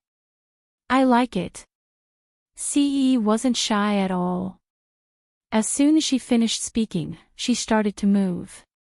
The scenery of the gods' continent was very beautiful. There were no changes in the 4 seasons. The scenery here was like the beginning of spring all year round. The morning dew sprinkled down, fresh and free, giving people a kind of mysterious beauty. The gods' continent also had day and night. This was the same as the Earth and the other continents. Yun Jian really didn't go out for the whole afternoon.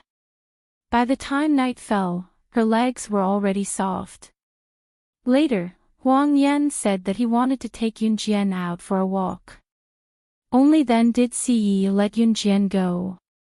Yun Jian didn't let him tag along. Just as he took Yun Jian out of Ce's bedroom, Huang Yan said to Yun Jian, "Master is looking for you." When she heard that her master was looking for her, Yun Jian immediately went over. The old man was still sitting in the main hall of the temple. When he saw Yun Jian walk in, he quickly stood up. Come. My precious disciple, come. The old man waved at Yun Jian. Master, why are you looking for me? Yunjian asked. Hearing this, the old man didn't hide it anymore. He looked at Yunjian and instantly put away his childish look. His expression suddenly changed, and the childlike old man from before disappeared without a trace. Every time this happened, Yunjian knew that her master must have something important to say. The old man looked at Yunjian and very solemnly cut to the chase. Chapter 1914. Hearing her master's words, Yunjian's eyes flashed with a profound light. In the next second, she nodded at her master with great certainty. I want to recover all my memories as the sorcerer god. I must recover them. Then what if recovering the sorcerer god's memories puts you in danger, or even death? The old man looked straight at Yunjian and asked. He has already recovered all his memories, right? Yunjian asked the old man. He was naturally referring to Ce. When the old man heard that Yunjian had already guessed it, he didn't hide it anymore. That brat recovered his memories long ago. Today, I asked Wang Yan to bring you out alone so that the brat wouldn't know that I wanted to help you recover your memories. Otherwise, he would definitely stop me. After saying this, the old man sighed again and said to Yunjian, I won't hide it from you. I won't hide it from you. If you recover your memories today, you'll definitely be dragged into this again. That stinking brat doesn't want you to recover your memories because he wants to bear everything by himself. I'm not siding with that brat. I just feel that you have the right to choose whether to advance and retreat with him or leave him to bear everything by himself. As the old man spoke, he added, if you recover your memories, your life will be in danger at any time. My disciple, it's up to you to choose the future. I choose to recover my memories. Yunjian said firmly without hesitation. After hearing Yunjian's words, the old man nodded in satisfaction. Good. He was very satisfied with her answer. With that, the old man flipped his hand, and a bottle of potion filled with immortal qi appeared in his hand. He gently tossed the potion to Yunjian. After Yunjian caught the potion, the old man suddenly returned to his original mischievous appearance. He looked at Yunjian and said, this is a memory potion that I specially concocted. It's called Long Live the Strongest, Most Handsome, and Most Powerful Lord God. Drink it and you'll immediately regain your memories. The old man's narcissism wasn't something to brag about. Even steel couldn't break it. The corners of Yunjian's mouth twitched, but she still gave the old man a knowing smile. Then, she opened the lid of the potion and drank it all in one gulp. In the depths of his mind, a certain memory that had been locked away was unlocked after the potion entered his stomach and spread throughout his body. The memories of being the sorcerer god flooded her like an avalanche. The gears of memory brought her back to thousands of years ago, to the age when she was in her prime. 1,000 years ago. As the daughter of the sorcerer tribe, the sorcerer goddess was the most powerful being in the sorcerer tribe. She led the sorcerer tribe and the Yulong continent from the lowest level continent to the strongest continent. Before all the karma started, before the sorcerer god met the divine lord. That day, the sorcerer god had left Yulong mainland for a few months. When she returned to the sorcerer tribe, many of the sorcerer tribe's young ladies had been defiled by a man. The men of the sorcerer tribe had been killed by that man. That's right. This man was a god of the deity continent. At the same time, his strength was strong enough to open a formation from the deity continent to the other continents. The sorcerer god chased the man all the way to the Tan family in the central mainland. She opened a passage to the deity continent in front of the Tan family members. After arriving at the deity continent, she killed the man on the deity continent. The god was killed by the young ladies of the deity continent. The gods of the deity continent then invited the ruler of the deity continent, the divine lord, to the scene. That was the first time the sorcerer god met the divine lord. She held the butterfly knife in her hand and stood stubbornly among the gods. She looked into his eyes without fear. Chapter 19:15. Are you the ruler of the deity's continent, the divine emperor? This was the first question she asked when she saw him. At this moment, the sorcerer goddess was holding a butterfly knife in her hand. She was stepping on the god who had defiled the girl of the sorcerer tribe and killed the man of the sorcerer tribe. Yes. The divine emperor, who did not care about anyone else, answered her question in front of everyone. Sir Divine Emperor. The deity's continent is the ruler of all things. Every god is a supreme being. Today, they were killed by a weak girl from the thousands of continents. You must kill her to seek justice for the gods of the deity's continent. An old man from the deity's continent stared at the sorcerer goddess and said to the divine emperor. After the old man finished speaking, the deities standing around him nodded their heads in agreement. Yes, how can the gods of the deity's continent be killed by her? Even if our gods have done something wrong, it is what they should have done. People from the lowly continent should be stepped on by us. Yes, Sir Divine Emperor, please kill her immediately. The Divine Emperor could hear the voices of the surrounding gods. However, he did not move. The surrounding gods only opened their mouths but did not dare to attack the sorcerer goddess. The god that the sorcerer goddess had just killed was one of the 5 most powerful gods of the deity's continent. One could imagine how powerful this girl from the lowly continent was. Perhaps only the Divine Emperor could subdue her in the entire deity's continent. The Divine Emperor did not listen to the chatter around him. He looked at her and asked, "Why did you kill him?" "He killed my people and defiled the girls of my tribe. He deserved to die." The sorcerer goddess did not look at him. She stared at the ground and tightened her grip on the butterfly knife. The Divine Emperor narrowed his eyes. However, just as the Divine Sovereign was about to speak, the group of gods standing around him suddenly coughed up blood and collapsed to the ground, dead. Seeing this, the Divine Emperor and the sorcerer goddess frowned. He. The ruler of the deity's continent, Sir Divine Emperor. The old master god is dying. He handed over the deity's continent to a young boy like you. A man in a black robe appeared in the sky. This person's entire body was black, revealing only a pair of pitch-black eyes. This person was none other than the mysterious man. Who are you? The Divine Lord looked over with a frown. This little girl's willpower is not bad. She actually survived. The mysterious man glanced at the sorcerer god in surprise. The surrounding gods were not weak, but in front of the mysterious man, they couldn't even withstand one move. The witch god was not killed by the mysterious man's pressure just now, which showed how powerful she was. He. Interesting. Enjoy the maze that I've left for you. The mysterious man waved his hand and disappeared in front of the god and the sorcerer god. After the mysterious man disappeared, the forest suddenly turned into a bottomless abyss.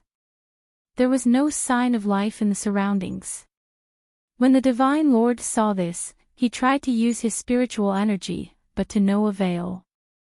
That mysterious person's spiritual energy was not necessarily above his, but the bottomless abyss that the mysterious person had conjured had used spiritual energy that he could not break. The Divine Lord frowned. That person is looking for you. This has nothing to do with me. Goodbye. The sorcerer god saw this and turned to walk to the other side of the bottomless abyss. Didn't you hear what he said? None of us can get out. Don't walk around. The bottom of the bottomless abyss is filled with God-destroying rocks. If you fall, even a god's soul will be destroyed. Seeing that the sorcerer goddess was about to turn around and walk away, the immortal monarch stepped forward and grabbed her sleeve. The sorcerer god was wearing a classic black robe. After fighting with the god just now, her robe had many holes in it. With the Divine Lord's tug, the plain clothes in front of her chest were pulled down. The sorcerer god had developed well and was very plump. Her breasts were a little swollen these days, so she did not wear underwear. Chapter 19:16. The black clothes the sorcerer goddess wore resembled ancient tights. When the tights were wrapped around the sorcerer goddess body, the sorcerer goddess body was fully displayed. When the Divine Lord tugged, he could see everything inside clearly. Their development was indeed very good.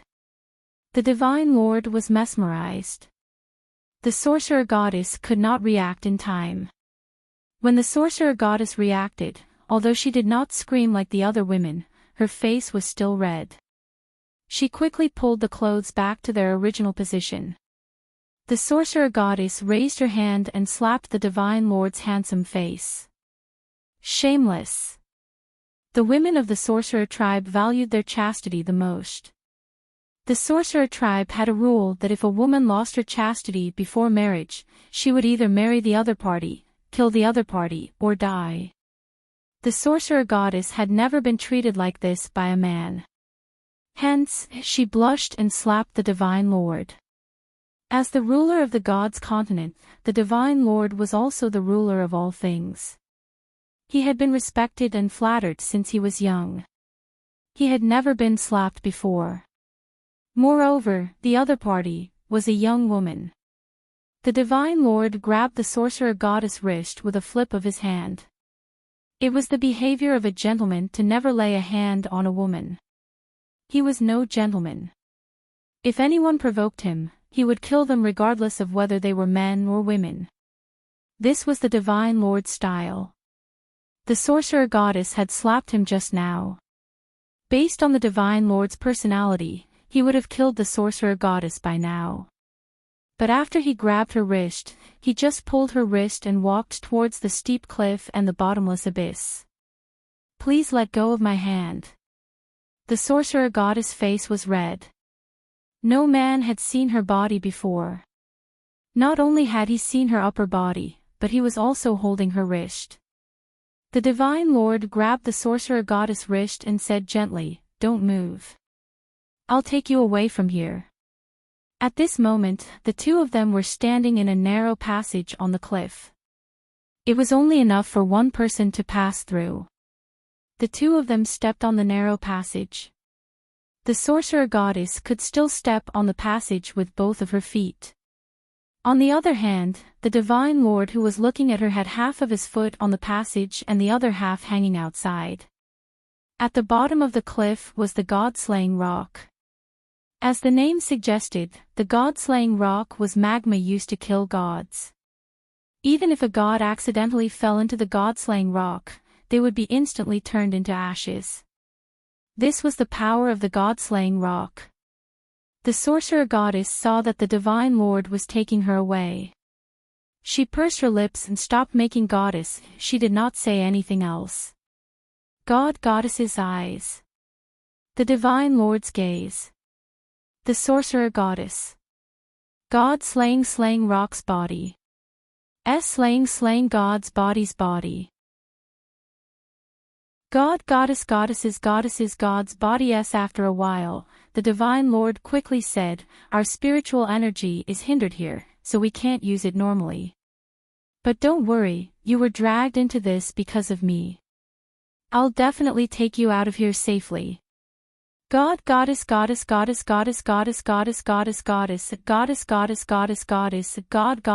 hold me tight, he suddenly said to her.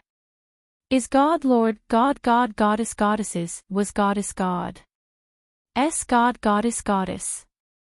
There's a cave at the bottom of the cliff. Hold me tight and I'll bring you into the cave, the Divine Lord explained. With that, the Divine Lord paused for a moment before adding, "Just a while. I won't take advantage of you." Since he had said so, she couldn't refuse. Furthermore, neither of them could use their spiritual power here. The mysterious person was also unable to use his spiritual energy here. This place created by the mysterious person should be another space. Only then did the sorcerer god gently reach out and press his front body against his chest, hugging him tightly. Chapter 1917.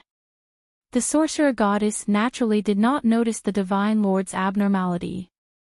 At this moment, the sorcerer goddess was buried in the divine lord's chest, sniffing his faint and pure scent.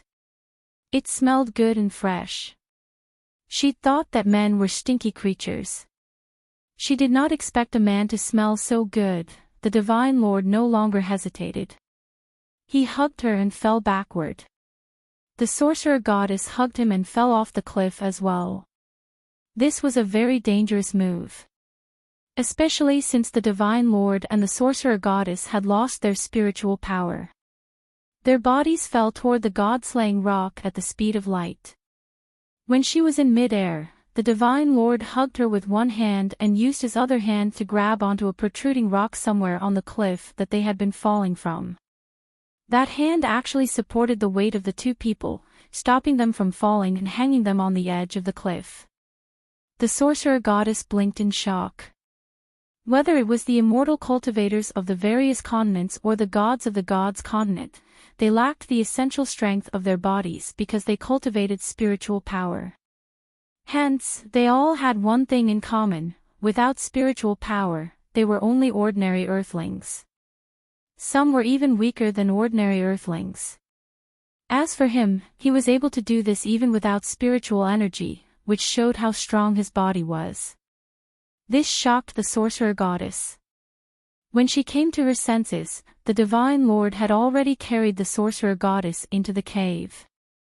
After entering the cave, the divine lord let go of the sorcerer goddess as expected. The divine lord and the sorcerer goddess spent the next 3 days in the cave. It was too cold at night. The divine lord hugged the sorcerer goddess to keep her warm. The sorcerer goddess rejected him at first, but she gradually became addicted. 3 days was not a long time. The sorcerer goddess could feel that she had feelings for him that she should not have. Hence, after the divine lord solved the maze 3 days later, the sorcerer goddess left without saying goodbye after they left this desolate place. The divine lord could naturally feel her feelings for him. At that time, the divine lord already had feelings for the sorcerer goddess. In the temple, the divine lord's father, the main god, sat on the table.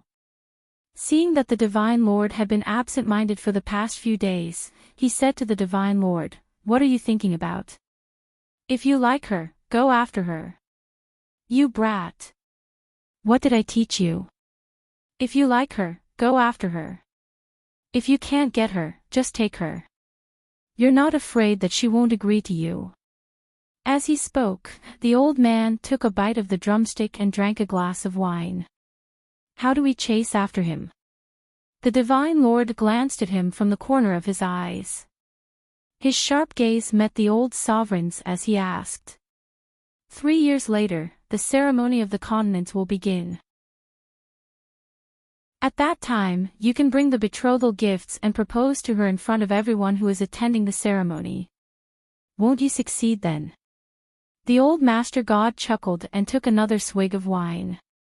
For the next 3 years, the divine lord kept meeting the sorcerer god in the cave he had mentioned previously. There was a bed in the cave, as well as daily necessities. It was the place where they secretly met. 3 years passed quickly, and the grand ceremony of the continents was the next day. That night, the deity told the sorcerer goddess that he was going to propose to her at the ceremony the next day and asked her to show up. The sorcerer god rejected him. The divine monarch angrily said, "If you don't come, I will destroy the myriad continents." Then he left. On the second day, the sorcerer god really did not appear, because she knew that he would not really destroy the myriad continents. He was not that kind of person. At this time, during the ceremony, the king of the Yulong continent said in a fit of anger, "The sorcerer goddess will not come." The divine lord was so angry that he killed the king of the Yulong continent. Then he went to the cave where they had agreed to meet to look for her. The things that happened after that were fragments of memories that Yun Jian had recovered. In the cave, he wanted to force her and bring her back to the deity continent to marry her. However, the deity continent was attacked by the mysterious person's black-robed men. In order to protect the sorcerer god, the divine lord rushed back to the deity continent alone with his 4 great guardians and left her behind. Chapter 1918. The black-robed men were the mysterious man's subordinates. The mysterious man was the leader of the black-robed men. The black-robed men were dressed in the same way as the mysterious man. They were all dressed in black, except for a pair of sharp eyes. Other than that, it was impossible to tell what they looked like. As for who the mysterious man was, there was no way to know. From the moment he appeared, he had been fighting the Divine Lord and the Sorcerer God. When the Divine Lord returned to the deity continent, he found that the black-robed men sent by the mysterious man to attack the deity continent were just a cover. The mysterious man's real purpose was her. When the Divine Lord arrived at the wizard tribe, the mysterious man had already attacked the wizard tribe and fought with the sorcerer god. In order to protect the wizard tribe, the sorcerer god was defeated by the mysterious man and was about to be destroyed. Of course, such a powerful figure as the mysterious man was also seriously injured after the battle with the sorcerer god. His soul should have been destroyed. In Yun Jian's memory, she remembered that the mysterious man should have been destroyed together with her. In the end, he swallowed a bead and fled the scene. The moment the divine monarch arrived, it was the moment when the mysterious man fled the scene. The sorcerer god fell to the ground and was about to be destroyed when the divine lord arrived. Before this, the sorcerer god had never dared to say, "I love you," to the divine lord directly. Even though they had been meeting in the cave for the past 3 years and secretly kept in touch, the sorcerer god had never shown her love for the divine lord. She was afraid and did not dare to accept his love, but she could not stop herself from secretly keeping in touch with him. This should be what love was supposed to be like. When her eyes were about to close, the sorcerer god reached out her beautiful hands and placed them on the divine lord's handsome face. It was the first time she took the initiative to kiss him. I'm dying, but there's something I must say. The sorcerer god placed her lips beside the divine lord's ear. She used all her strength to say the words that she had never dared to say when she was alive. It had always been him who had done everything for her. She wanted to say but could not. "I love you." After she said those words, the divine lord's slender, bony hand gently touched her face. A powerful spiritual energy emanated from the divine lord's body. "You." The sorcerer goddess was too weak to speak. She stared at him with widened eyes. However, the divine lord did not hesitate at all and directly injected all of his spiritual energy into her body. If that happened, he would die. The sorcerer goddess was speechless. She shook her head, but she didn't even have the strength to raise her hand to stop him. "If you die, how can I live on?" With that, he gave her all the spiritual energy in his body. He used his entire life's worth of spiritual energy in exchange for her life. As a god, the divine lord's action could save her, but the price he would have to pay was death. The consequence of having one's soul scattered. Sorcerer god. Sorcerer god, nothing must happen to you. The shaman race still needs you. Sorcerer god. Sorcerer god. Sorcerer god. At that moment, the sorcerer tribesmen who had suffered heavy casualties after the battle with the black-robed man could not help but crawl up in pain. They knelt in front of the sorcerer god and wailed in pain. "She'll be fine." The divine lord stood up after transferring all of his spiritual energy to her. Then, He used the last of his spiritual energy to tear open the passage from the Yulong continent to the ancient tomb on Earth and sent her to Earth. After that, the Divine Lord knelt on the ground with one leg and disappeared on the spot. This was the sign of a god's death. The Divine Lord had died for her. The last thing the sorcerer goddess saw before she was sent to Earth was him smiling gently at her and saying silently, "You have to live on." He sent her to Earth because he did not want the mysterious man to find her and persecute her again. At least for a short period of time, before she could protect herself, she could not be in any danger. Seeing this, the sorcerer goddess disappeared before the eyes of the sorcerer tribesman and was sent to Earth. She left behind one last sentence that was as firm as a blood oath. "I'll definitely return after 1,000 years." After 1,000 years, when she returned, she would die with the mysterious man even if her soul was scattered. He had said, "If you die, how can I live on?" If he died, how can she live alone? Chapter 1919. That was why the sorcerer goddess left behind the words, "I'll definitely return after 1,000 years."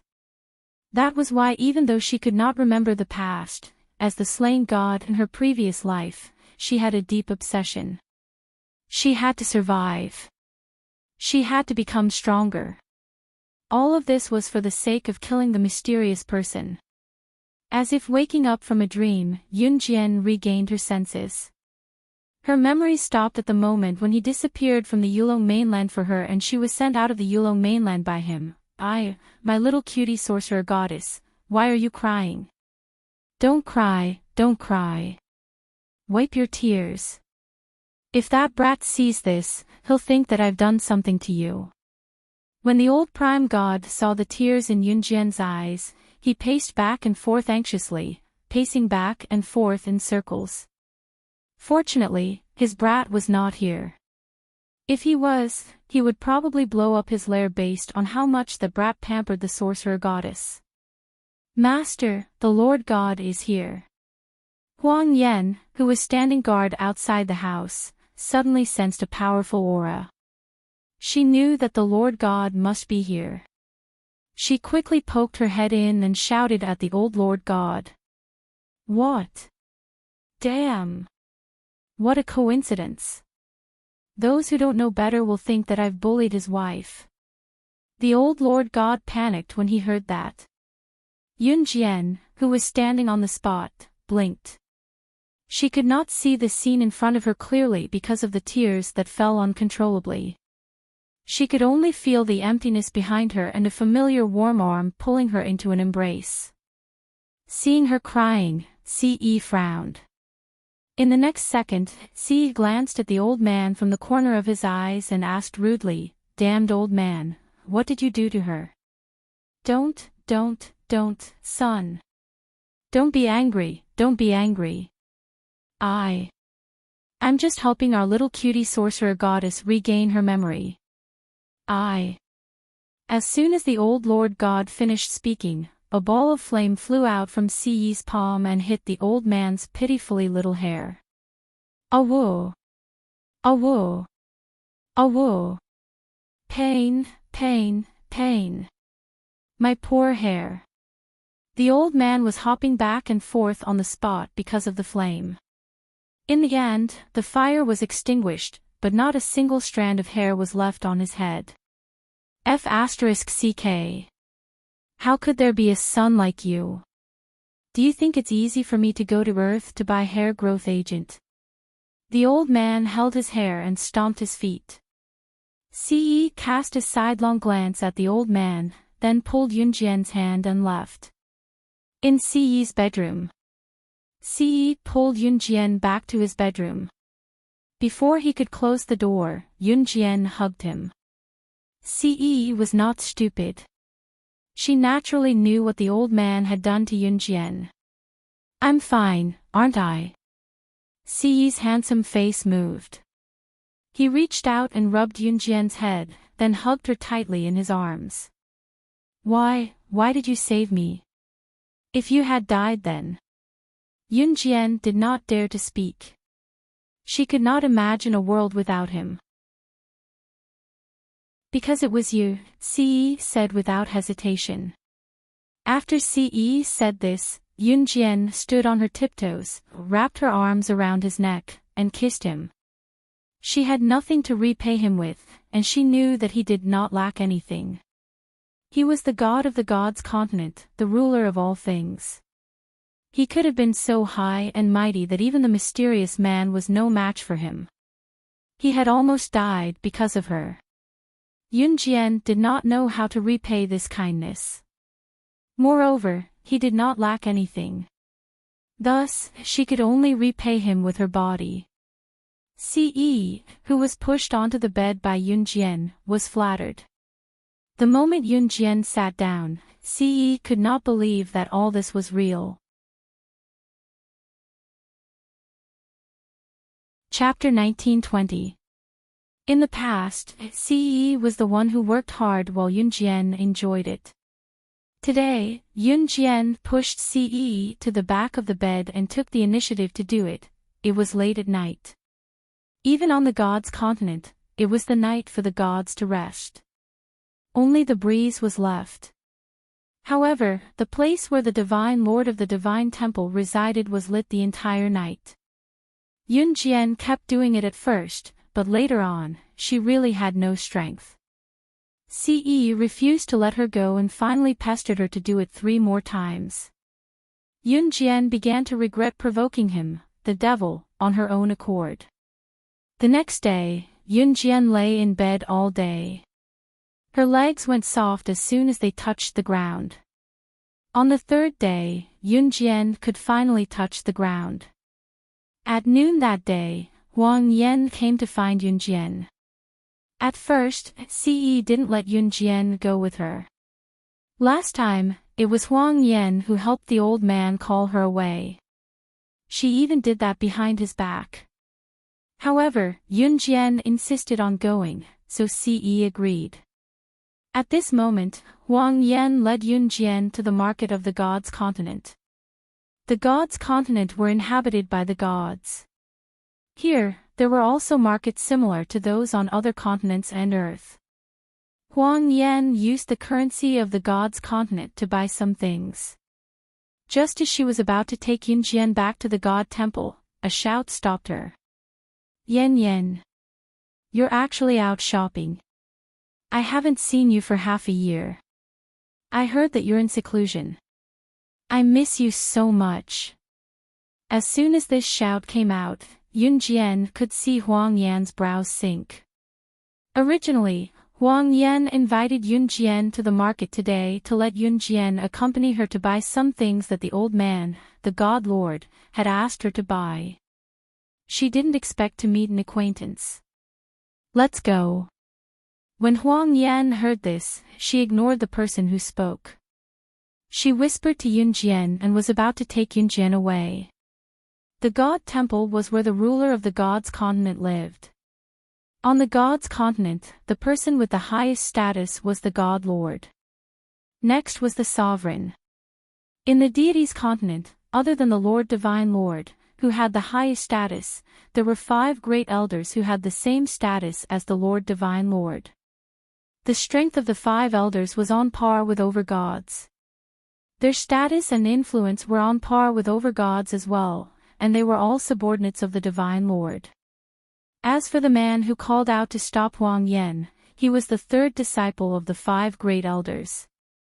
His name was Xuanzhen. Xuanzhen's appearance was average, and he was even shorter than Huang Yan. Meanwhile, what everyone knew was that Xuanzhen was interested in Huang Yan.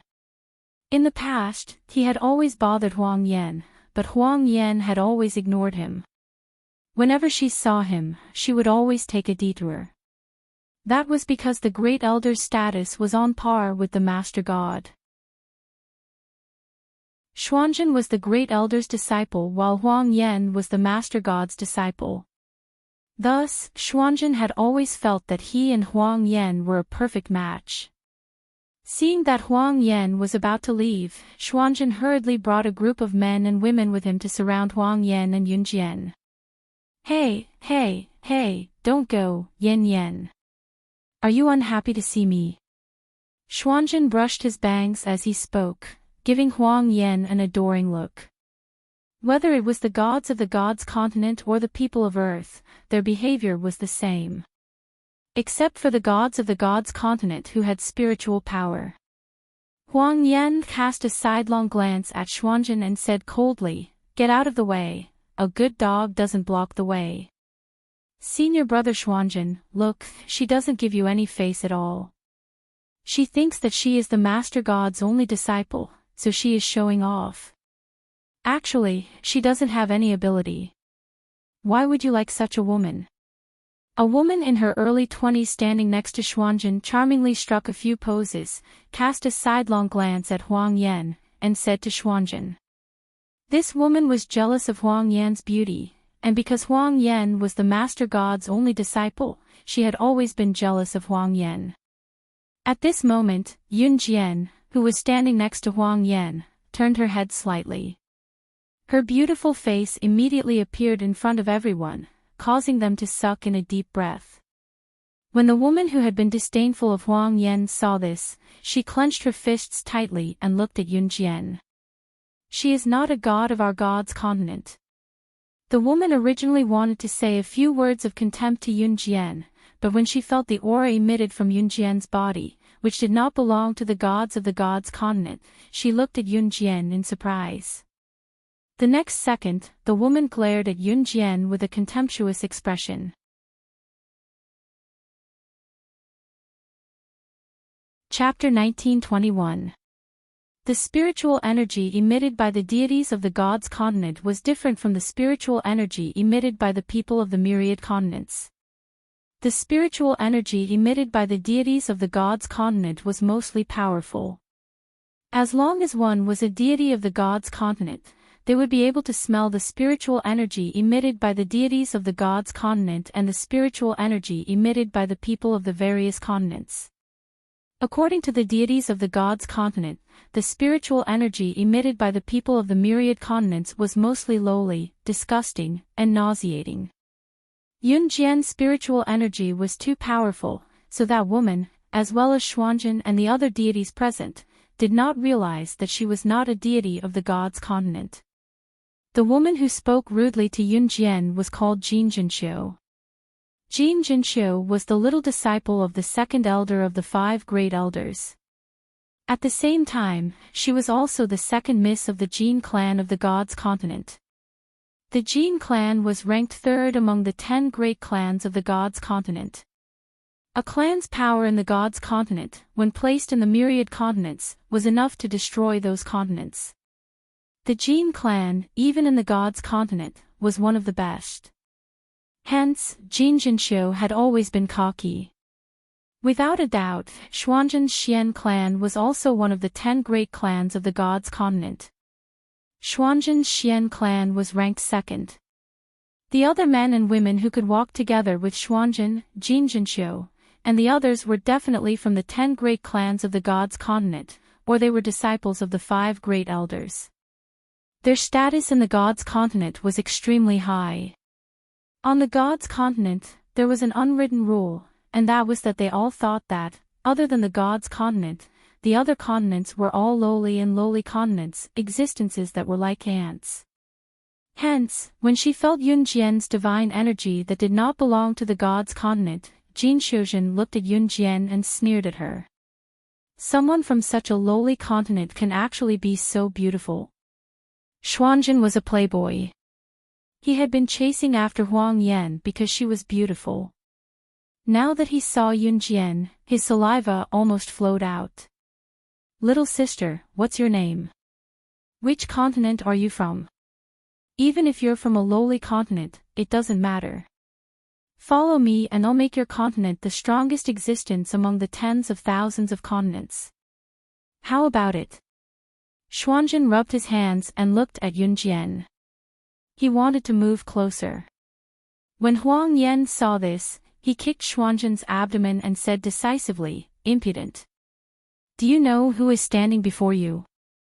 "I know. She's just a commoner from a lowly continent." No one would remember her even if she was trampled to death. Jin Shojin chuckled twice and sneered. Jin Shojin, you've gone too far. So what if they're from the myriad continents? The gods of our gods' continent are stronger than them, but they can't bully the weak like this. Just as Jin Shojin finished speaking, a handsome man beside her spoke up. Li Nong, why are you butting in? Whose side are you on? When Jin Shojin heard this man's words, she roared at him. Then, she turned her gaze back to Yun Jian. Seeing Yun Jian looking at her, Jin Shojin raised her head and looked at Yun Jian. She said, what are you looking at? If you want to blame someone, blame yourself for being from a lowly continent. Even if I trample an ant like you to death, it won't matter. Because you're from a lowly continent. Jin Shojin emphasized the words lowly continent. When Yun Jian heard Jin Shojin's words, she suddenly remembered something and said softly, Jin family, Jin Zhengwen. When Jin Shojin heard Yun Jian say the name of her father, the head of the Jin family, Jin Shojin was stunned. Then, she said to Yun Jian, what? You know my father. Don't think that I'll let you off just because you know my father's name. Lowly. Just as Jin Shojin said that, Yun Jian, who stood in front of the group, smirked and spoke with a smirk, you're right. Chapter 1922. When Yun Jian was the sorcerer goddess, she had been to the deity's continent more than once. The deity's continent was indeed a sacred and inviolable place that all continents yearned for. At the same time, there were less than 10 people who could open the passage to the deity's continent, including the deities of the deity's continent. Therefore, the deity's continent was not only sacred in the eyes of the people, but it was also a place that many experts of the various continents wanted to reach. Of course, this was only for the people of the various continents. When Yun Jian was the sorcerer goddess, she could go whenever she wanted. Moreover, because she had maintained an underground relationship with the Sur God for 3 years, she had been to the deity's continent more than once. The deities of the deity's continent had a common point that everyone knew. That was, they thought that they were superior and thought that the people of the other continents were the lowest. Therefore, when Yun Jian came to the deity's continent as the sorcerer goddess, she had been despised by many deities. The deities of the deity's continent had always been arrogant, like proud peacocks. As long as people from the various continents came to the deity's continent, these deities would attack them. Although the deities of the deity's continent would not directly kill the people from the various continents, they would make it impossible for them to stay here. For example, the deities passing by would look at you with contempt or point at you with their companions and say, this person is actually from the lowly continent. Of course, it was better to curse with words. Because the sorcerer goddess had once killed a deity of the deity's continent, the deities of the deity's continent regarded her as a mortal enemy. According to the deities of the deity's continent, it did not matter whether the deity killed by the sorcerer goddess had killed a man from the sorcerer tribe or raped a woman from the sorcerer tribe. To be killed and humiliated by their deities was an honor for the people from the lowly continent. However, as a person from the various continents, the sorcerer goddess was not allowed to kill a deity of the deity's continent. Therefore, when the sorcerer goddess came to the deity's continent again, in addition to the Sur God, the Master God, and the 5 great elders of the deity's continent, the 10 most powerful clans of the deity's continent joined forces to deal with her. The 10 most powerful clans of the deity's continent were so powerful that even the 5 great elders and the master did not dare to provoke them. In this world, only divine lords were fearless. However, what the gods of the gods' continent did not expect was that the 10 heaven-defying clans of the gods' continent had joined forces to deal with the sorcerer god. This matter was already earth-shattering on the gods' continent. The 10 heaven-defying clans had joined forces to deal with the sorcerer god, giving him enough face. However, the deities had never expected that the top 10 families, which should have had the upper hand, would be fooled by the sorcerer god. The 10 great heaven-defying clans, the 10 great clans of the gods' continent, were almost annihilated by the sorcerer god. In the end, the patriarchs of the top 10 heaven-defying clans of the gods' continent knelt before the sorcerer god and begged for mercy. They slapped themselves hundreds of times, and the master god came forward to beg for mercy on their behalf. Only then did the sorcerer god let them go. At that time, this matter had shaken the entire divine continent. The sorcerer god had also become the most feared figure in the gods' continent. Thus, when she heard the name Jin Jingwen, Yun Jian recalled the Jin clan, which was ranked third among the 10 great heaven-defying clans. That was why she said those words. Upon hearing Yun Jian's words, everyone was stunned. Especially Jin Jinxiu. After hearing Yun Jian's words, Jin Jinxiu was stunned. When she came back to her senses, she looked at Yun Jian and said, "What nonsense are you talking about? What annihilation? My Jin clan has always been powerful, and we are ranked third among the 10 great heaven-defying clans of the gods' continent. When has there ever been an annihilation?" Chapter 1923. Jin Jinxiu opened her mouth and spat out water continuously. Her words were like the crowing of a chicken, as if she was afraid that outsiders would not know how powerful her Jin family was. Jin Xiuzhen's words were a lowly continent. Not to mention Jin Xiuzhen herself, even Li Nong, who came out with Jin Xiuzhen and the others and spoke up for Yun Jian just now, could not stand it anymore. "Jin Xiuzhen, you're too much.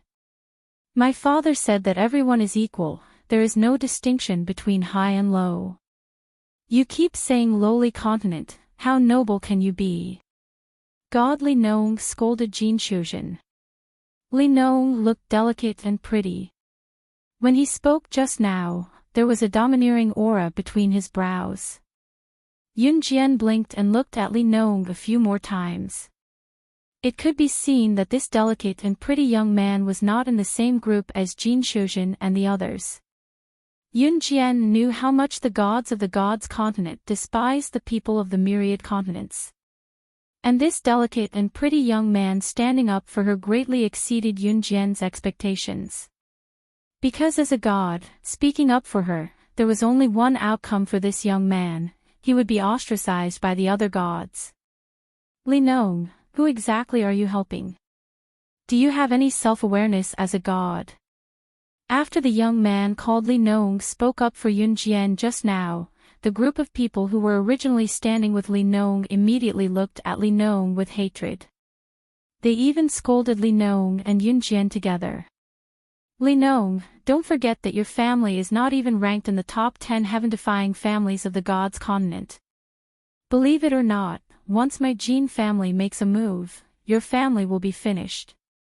Jin Xiuzhen glared at Li Nong with her bulging eyes and threatened. Li Nong was actually a very kind-hearted young man. The biggest difference between him and Jin Xiuzhen's group was probably that he did not come from a prominent family. Li Nong could walk with them because of his outstanding talent and spiritual power that was far stronger than his peers.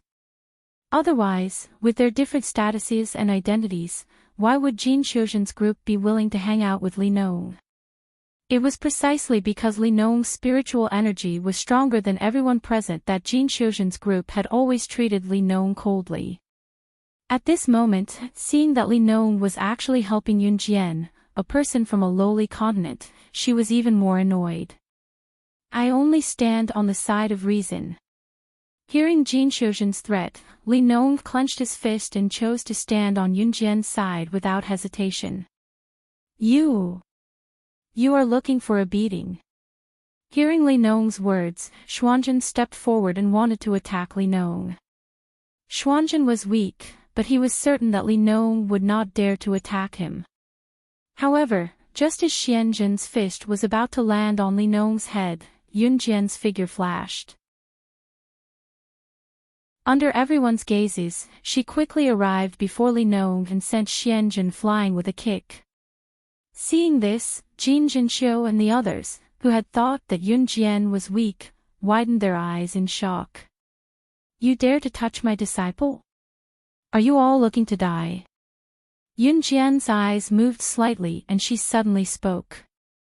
Xuanzhen, who had been sent flying, Jin Zhenxiu, who was standing in place, and everyone else, after hearing Yunjian's words, they were all stupefied. What? Disciple? Everyone present, including Huang Yan, was slightly stunned. They did not react for a long time. Ah! Li Nong was stunned. Looking at Yunjian, he was also stupefied. I have taken a liking to you and want to take you as my disciple, Yunjian narrowed her eyes and said in front of the group of stupefied people. After a pause, Yunjian added, I will not accept any rebuttal. Hearing Yunjian's words, Li Nong was indeed stunned for a moment. He was different from Jin Zhenxiu's group. Although Li Nong was talented and was stronger than his peers, he did not have a master to guide him. The reason was that Li Nong's status in his family was too low. No one was willing to take him in. Otherwise, as a deity, Li Nong's strength would definitely not stop here. It was precisely because Yunjian saw this point that she said this. Li Nong was only stunned for a moment before he immediately reacted. Somewhat overwhelmed by the favor, he nodded at Yunjian and called out, Master. Pfft. After Li Nong called out, Jin Zhenxiu and the others laughed until they held their bellies. After the laughter stopped, Jin Zhenxiu and the others looked at Li Nong and sneered, You really want to take this person from a lowly continent as your master? Li Nong, oh Li Nong, you are really disappointing. No wonder no one was willing to take you in as a disciple before. Jin Zhenxiu stared at Li Nong and continued to sneer, Do you think that we won't do anything to you just because you walked with us before? You actually dare to sing a different tune with us.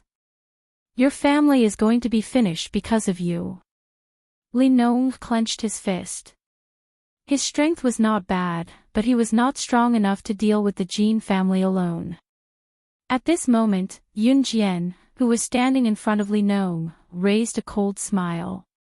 In front of all the deities, she spoke with a tone full of protectiveness. Her words were directed at Jin Zhenxiu, I am a very protective person. You dare to threaten to destroy my disciple's family in front of me. Then I will return the same words to you.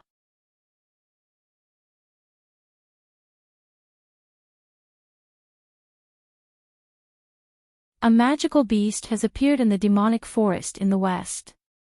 It can be said to be the strongest magical beast that has ever appeared in history. Which of your families went to the demonic forest today to hunt for magical beasts? I heard that they were all seriously injured. I just heard that several patriarchs of the top 10 heaven-defying families were seriously injured and were still unable to subdue this magical beast. Someone has already gone to the temple for help. Quickly go and take a look at your patriarch's injuries. As soon as this person spoke, the crowd's initial calmness turned into panic. What? My father is bringing his disciples to the demonic forest today to hunt for magical beasts. Jin Zhenxiu's face turned green when she heard this. She took the lead and ran towards the demonic forest. Many of the families present had gone to the demonic forest, so one by one, they ran over. My brother is also going to the demonic forest today. Master, don't go. It's dangerous there. As he spoke, Li Nong was about to run in that direction. We're going too. Upon hearing this, Yunjian and Huang Yan followed. Yunjian was very gratified that her new disciple was so considerate of her. Chapter 1925. Magical beasts existed in the various continents as well as the gods' continent. If one were to ask what a magical beast was, using the most appropriate analogy, it would be the wild beasts on Earth. However, although magical beasts were similar to the wild beasts on Earth, such as the tiger and the lion, there were differences. Magical beasts were stronger and more valiant than wild beasts. And the most essential difference was that the magical beasts on the continent also had spiritual power and could cultivate. Just like the cultivators on the continent, magical beasts could also cultivate and advance. In fact, all living things cherished each other. For example, although the people on Earth could not use spiritual power, there were no magical beasts on Earth that could use spiritual power. Another example was that the gods on the gods' continent could use powerful spiritual power, and the magical beasts on the gods' continent were not the wild beasts on Earth that were weak to the gods. To use the most descriptive analogy, when the people on Earth encountered wild beasts, the gods on the gods' continent would be as scared as when they encountered magical beasts. A powerful demonic beast could kill a group of powerful gods. Of course, magical beasts were the same as the wild beasts on Earth. There were also powerful and weak types. As for the specifics, there was no need to introduce them one by one. At that time, Yun Jian and Huang Yan followed Li Nong closely and quickly arrived at the Demon Forest in the west. The Demon Forest was a large forest in the west of the gods' continent. In the Demon Forest, there were many powerful magical beasts that lived and moved about. Generally, if they wanted to train the strength of their descendants, the family heads would personally lead everyone to the Demon Forest and other places to hunt magical beasts. However, because of a place like the Demon Forest, a powerful magical beast might appear. If they encountered it, then the descendants who went to hunt the magical beast would very likely be wiped out. Therefore, in order to prevent such a situation from happening, the family heads would personally lead their descendants there. However, what they did not expect today was that a huge magical beast that was as tall as a 3-story building suddenly appeared in the Demon Forest. Moreover, the level of the magical beast was so high that the family heads were no match for it even if they joined hands. This was the most powerful magical beast that had appeared in the history of the gods' continent. Yun Jian and Huang Yan followed Li Nong and came here.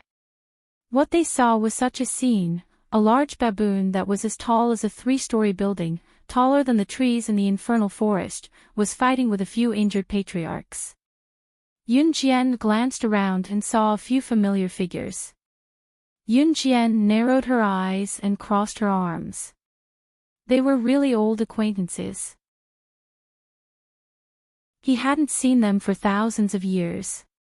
1,000 years ago, these people had knelt in front of him and begged for mercy while kowtowing and apologizing. Long time no see, patriarch of the 10 great heaven-defying clans. It has been over 1,000 years. But it was still the same. Weak. He was too weak to even stand a gust of wind. If Yun Jian were to be heard by others, they would probably gape at her and accuse her of being self-righteous. The patriarchs of the 10 great heaven-defying clans were all very powerful. Their strength was only second to the 5 great elders of the gods' continent. How could they be like what she said? Too weak to stand up to the wind. Brother. Li Nong suddenly saw the baboon turn its head and raise its foot. The baboon revealed a sinister smile and was about to step on a handsome man who was lying on the ground with serious injuries. This step would definitely turn the handsome man into minced meat. When Li Nong saw this, he did not hesitate at all and was about to rush forward. However, just as he was about to rush forward, he was slapped away by a force. Seeing the baboon step on the handsome man, although Jin Zhenxiu, Xuanzhen, and the others did not care, their hearts still tightened. The other family heads also saw this scene. At that moment, their expressions changed. However, just when everyone thought that the handsome man would be trampled into minced meat in the next second, a small and perfect figure blocked in front of the handsome man. Was she crazy? Seeing Yun Jian's action, everyone present was so scared that their faces turned pale.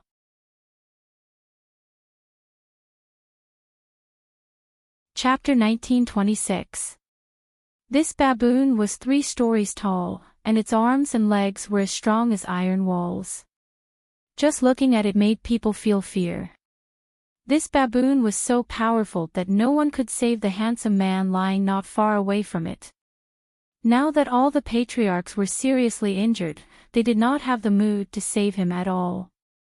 The handsome man lying on the ground had obviously fought with the baboon just now and was seriously injured. He probably did not even have the strength to stand up now. The baboon's foot, which was as strong as an iron wall, could trample the handsome man into meat paste. This was not an exaggeration at all. Master. Seeing that Yun Jian had rushed over in his place, Li Nong's first reaction was not to think that Yun Jian was powerful and should have taken on this for him, nor was he to feel grateful. Instead, he was angry. He was angry that he had been pushed away by Yun Jian just now and had let Yun Jian take the risk for him. Regardless of whether Yun Jian was powerful or not, Li Nong felt that he should not have let Yun Jian take the risk for him. Trample her to death. Big baboon, trample her to death. Trample the two of them to death. Seeing Li Nong like that, Jin Jinxiu suddenly shouted at the baboon, thinking of the traitor Li Nong who had helped Yun Jian and not her just now. The magical beasts on the continent were all intelligent. They could understand what humans were saying. There were even some species of magical beasts that could speak human language and transform into humans when their strength reached a certain level. The baboon could understand Jin Jinxiu's words. It suddenly moved its foot and went in the opposite direction, fiercely attacking the other patriarchs. This baboon's brain was very developed. After it attacked the patriarchs, it suddenly attacked Jin Jinxiu and the others. Ah! Didn't I tell you to kill them? Ah! Jin Jinxiu and the others saw this and ran away in fear. Beast! How dare you hurt my daughter? Go to hell. Just as Jin Jinxiu and the others were in danger, a middle-aged man who looked to be in his 40s with medium short hair and plain facial features used his fastest speed to block the attack of the large baboon that was about to attack Jin Jinxiu. This middle-aged man was Jin Jinxiu's father. At the same time, he was also the patriarch of the Jin family, ranked third among the top 10 families of Yulong Continent, Jin Jingwen. Jin Jingwen blocked the baboon's foot. His forehead was already sweating and his whole body was trembling. Ha! Jingwen, let us help you. The family heads who had been fighting the baboon with Jin Jingwen all rushed over to help. Jin Jingwen and the others, Jin Jinxiu and Xuanzhen, could not help but complain. Heavens, this is the first time we've seen the strength of the patriarchs. It's too frightening, too powerful. The patriarchs of the top 10 heaven-defying clans of the gods' continent live up to their names. Do your best, family heads. In an instant, the crowd went from being shocked at the beginning to cheering. But just as the crowd was cheering, the baboon suddenly turned around and stomped on Yun Jian, the handsome man, and Li Nong, who had just run over to help the handsome man up and was about to let Yun Jian leave with him. The patriarchs did not have time to react. They could only watch as the baboon's foot, which was like an iron wall, stomped on Yun Jian, the handsome man, and Li Nong. Yun Jian, on the other hand, did not move at all. But just as the baboon's foot was about to land, and everyone thought that Yun Jian had been scared out of her wits, Yun Jian suddenly looked up. She curled her lips slightly in front of everyone's faces and looked coldly at the baboon. She said coldly, "Beast, recognize who is standing in front of you." Seeing Yun Jian like this, the crowd in the distance thought to themselves, "Is this girl stupid? Will the beast listen to her when she talks to it like this?" Her words would only provoke the beast's anger. Just as everyone thought that Yun Jian and the other two were done for, the baboon suddenly knelt down in front of Yun Jian, trembling, as if it had seen a figure from its terrifying memory.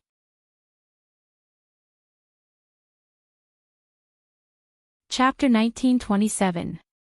The most powerful demonic beast in history actually knelt before someone who was not a god and came from a lowly continent.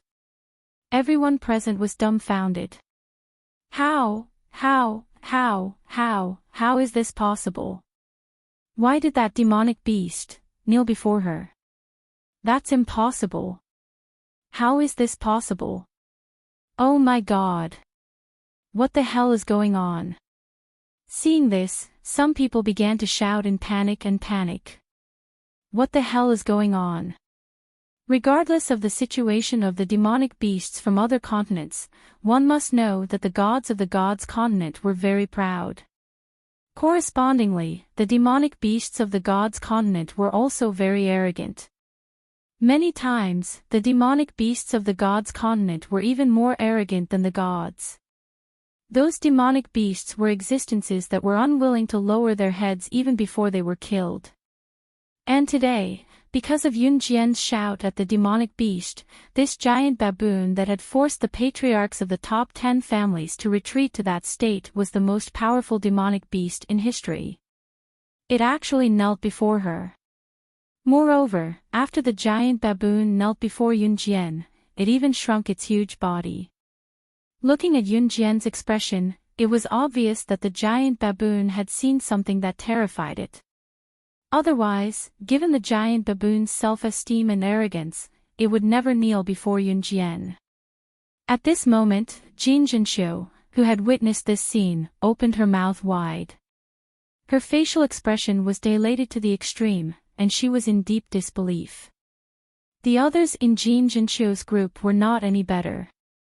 Especially Xuanjin, whose expression was the most complicated.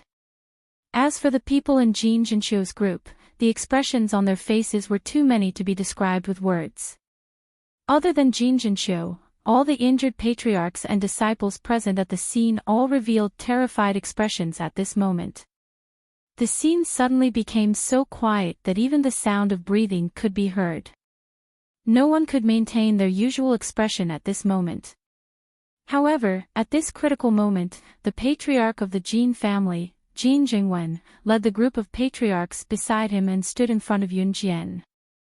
Who are you? Jin Jingwen looked at Yun Jian and asked with a frown. The aura emanating from her body. She's not a god of our god's continent. She should be from a lowly continent. Someone sensed the aura emitting from Yun Jian's body and pointed at Yun Jian to invite the patriarchs to praise her. The myriad continents were considered lowly continents by the deities of the gods' continent. Someone from the lowly continent. Hearing this, all the patriarchs frowned. How could a person from a lowly continent make our god's continent's most powerful magical beast so afraid of her? The few patriarchs still hadn't realized Yun Jian's identity. Instead, they were getting more and more confused. Even in their god's continent, there was only one person who could make this magical beast so afraid. Lord Divine Lord was the only one who could do it. There was only one person in the noble god's continent who could do this. How could a person from a lowly continent make a powerful magical beast afraid? Old fogies, long time no see. I'm sure you've all forgotten about me. Just as the patriarchs were puzzled, Yun Jian suddenly narrowed her eyes and looked at the patriarchs as she spoke softly. You know us. The patriarchs hadn't reacted yet and asked Yun Jian in a daze. Of course I know you. Strictly speaking, we're old friends.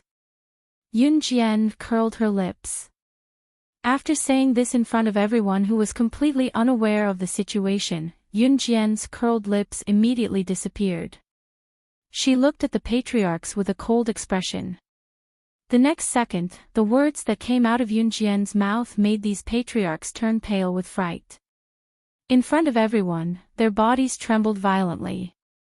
It's only been a few thousand years since we last met, and you've all forgotten about me. Or was the lesson I gave you 1,000 years ago too light, so?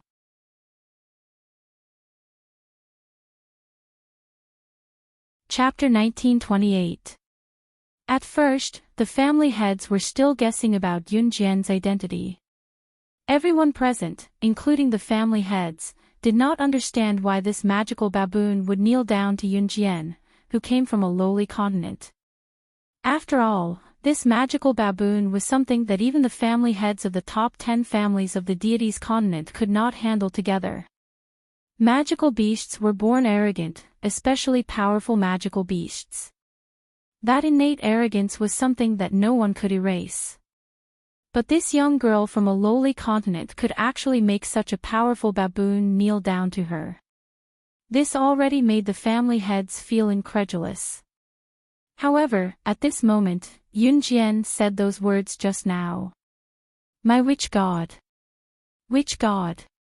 The family heads were slightly stunned. The figure that made them tremble in fear in their memories overlapped with the arrogant young girl standing in front of them. You are. One of the family heads of the top 10 families suddenly pointed his finger at Yunjian. His round eyes widened as he stared at Yunjian in shock. His whole body trembled violently. The family head of the Jin family, Jin Jingwen, and the other family heads standing around had the same expression as this family head. They looked at Yunjian as if they had seen a ferocious beast in the river.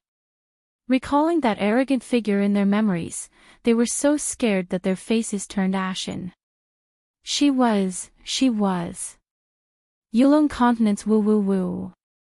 God. That young girl from a myriad of continents who had once forced the top 10 families of the deity's continent to the brink of annihilation by herself.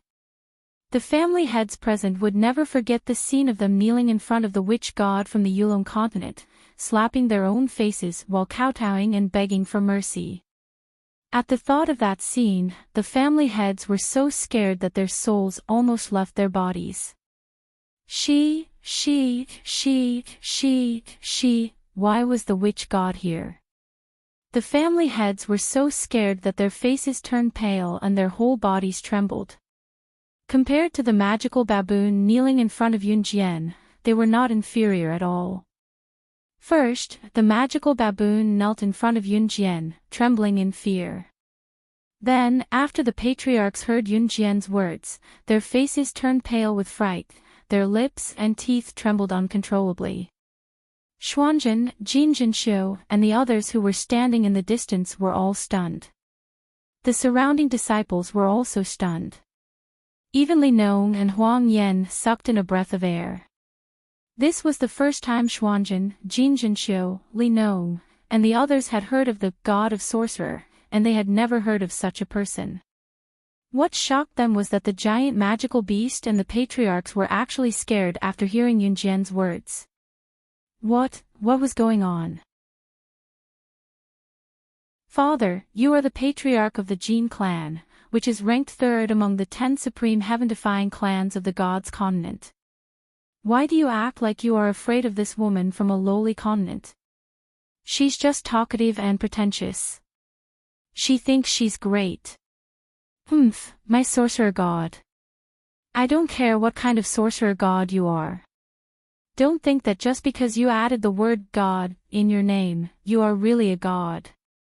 She's just a lowly slave from a lowly continent. Jin Jinshu was undoubtedly the most arrogant existence among the gods. She would not allow anyone to be more dazzling than her. In addition, other than the patriarchs, most of the people present did not know about the earth-shattering things that the sorcerer god had done in the gods' continent. Hence, Jin Jinshu blurted out these words in front of everyone.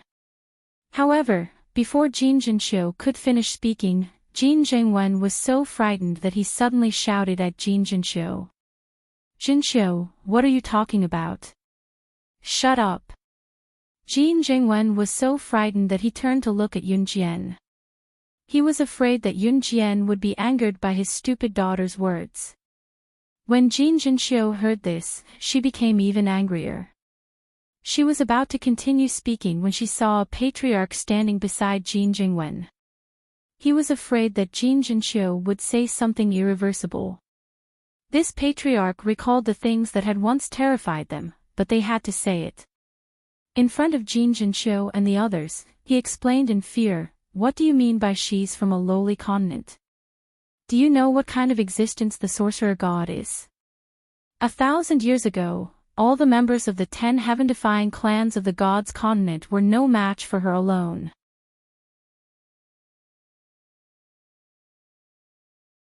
Chapter 1929. When the family head who stepped forward to explain spoke, his eyes widened, and his body trembled slightly. It was as if he had recalled something that terrified him beyond words. To the family heads of the 10 great families, what happened back then was a disgrace and a nightmare. Disgrace. The 10 great families joined forces to deal with the sorcerer goddess, but they still ended up in a sorry state. Nightmare. Ever since then, the 10 great families would be scared out of their wits whenever they heard the words, sorcerer goddess. Hence, the gods who knew about this back then had never mentioned it to their descendants. It was a disgrace, and they did not dare to do so. When the family head finished speaking, Jin Jinsho, Xuanjin, and the others suddenly recalled what Yun Jian had said in the morning.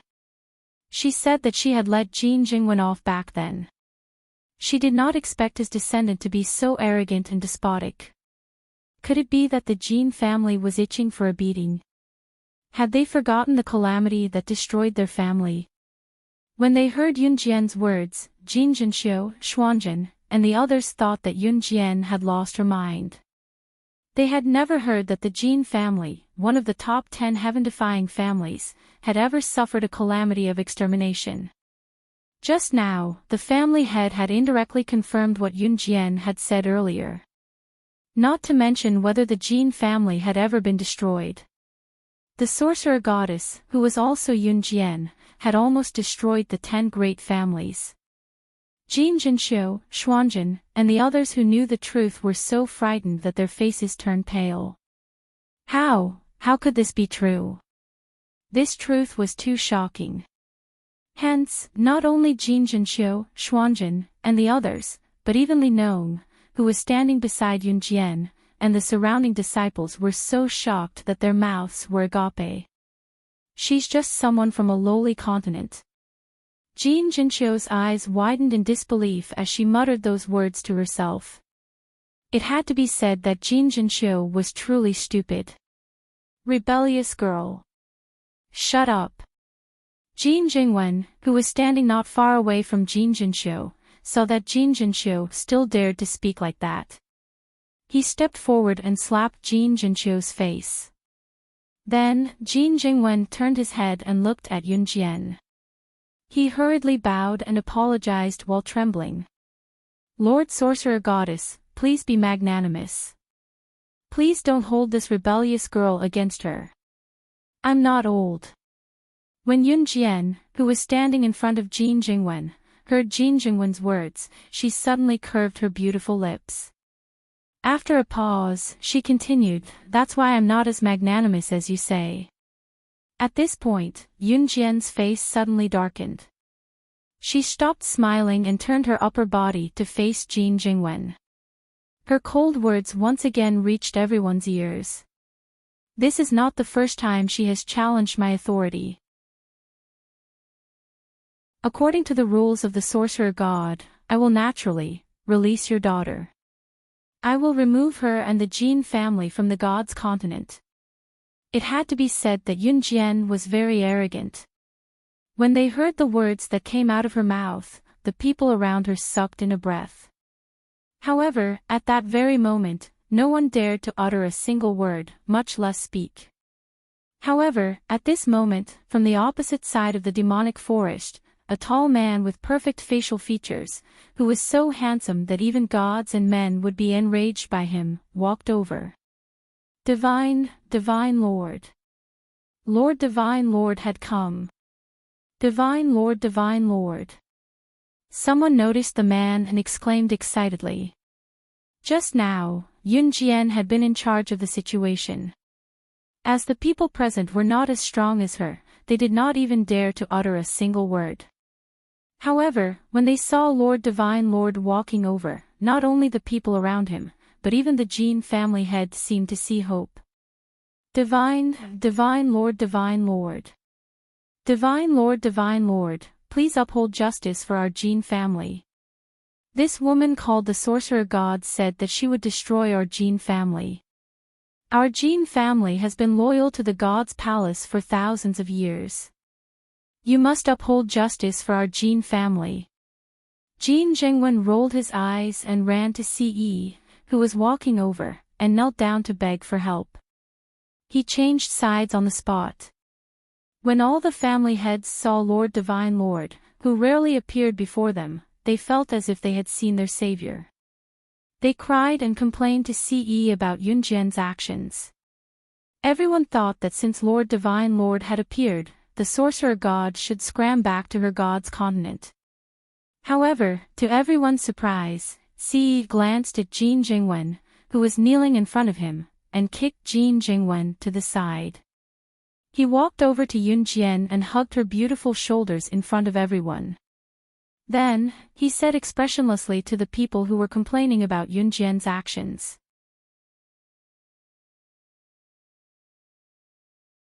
Chapter 1930. What did the Lord Divine Lord mean? When everyone saw this scene, their first reaction was shock. Then, their mouths fell open and their pupils constricted. They suddenly realized the meaning behind Ce's words, and their faces turned ashen. The Lord Divine Lord of the Gods' Continent was also the ruler of the Gods' Continent. Everyone knew that the Lord Divine Lord was invincible. Unfortunately, as the ruler of the Gods' Continent, the Lord Divine Lord rarely appeared in public. Even though the baboon, the most powerful magical beast recorded in history, had appeared in the demonic forest today, and someone had gone to the temple to seek help, no one expected the Lord Divine Lord to appear. At most, the 5 elders and the Lord Divine Lord would come. Ce's arrival was already unbelievable to everyone present. But what was even more unexpected was that he actually walked over to Yunjian and put his arm around her shoulder, and said such words in public. What did this mean? It meant that the Lord Divine Lord and the Sorcerer Goddess, the two of them. Jin Jingwen was so shocked by this sudden turn of events that his face turned pale. His eyes rolled back, and he almost died on the spot. Have you ever experienced despair? Jin Jingwen was experiencing it now. Even a fool could see that Yunjian and Ce had one leg. The Lord Divine Lord and the Sorcerer Goddess. And from the Lord Divine Lord's words, it was clear who Ce was helping at this moment. Hence, everyone present was dumbfounded. Who could tell them what was going on?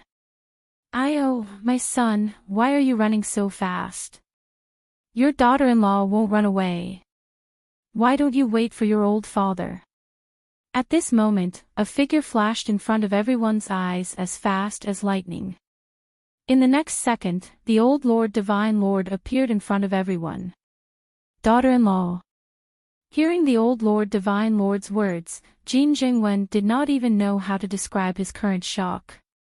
It was as if he had seen the end of the Jin family, and he spoke in a daze. Obviously, the old Lord Divine Lord knew Jin Jingwen. After hearing Jin Jingwen's words, the old Lord Divine Lord replied, "That's right, ha. I have a daughter-in-law. And my daughter-in-law is my little disciple. How is it? Isn't it amazing?" In the beginning, everyone was stunned because the sorcerer goddess was actually the daughter-in-law of the Master God, which was also the daughter-in-law of the Lord God. At this moment, everyone's astonishment could not be described with words.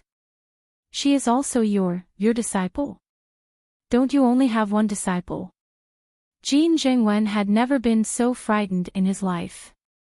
At this moment, he was so frightened that he couldn't use words to describe his shock. Shoo shoo shoo, who said that I only have one disciple? Didn't I just take in a little disciple? Come, little cutie sorcerer goddess, come over here. The old Master God was not happy with Jin Jingwen's words. He pushed Jin Jingwen away and walked towards Yunjian with a smile. Ce frowned when he saw that the old Master God wanted to snatch her away from him.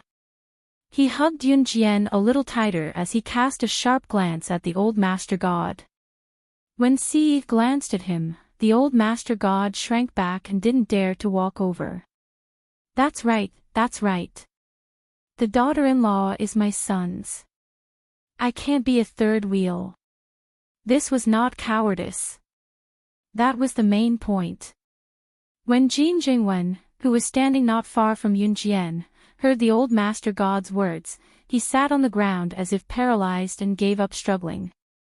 If he had offended the sorcerer goddess and the Lord God was willing to help him, there would still be hope.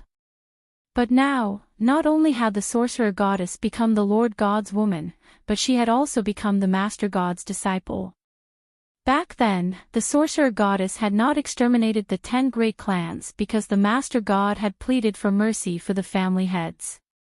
But today, the Jin family had offended the sorcerer goddess again. In addition, the Master God was the most protective. The Jin family was finished. Just as he thought about it, someone who was the most protective of Yun Jian wrapped his arm around Yun Jian's shoulder and glared at Jin Jingwen coldly, speaking up in front of everyone. From today onwards, the Jin family will be removed from the 10 great clans.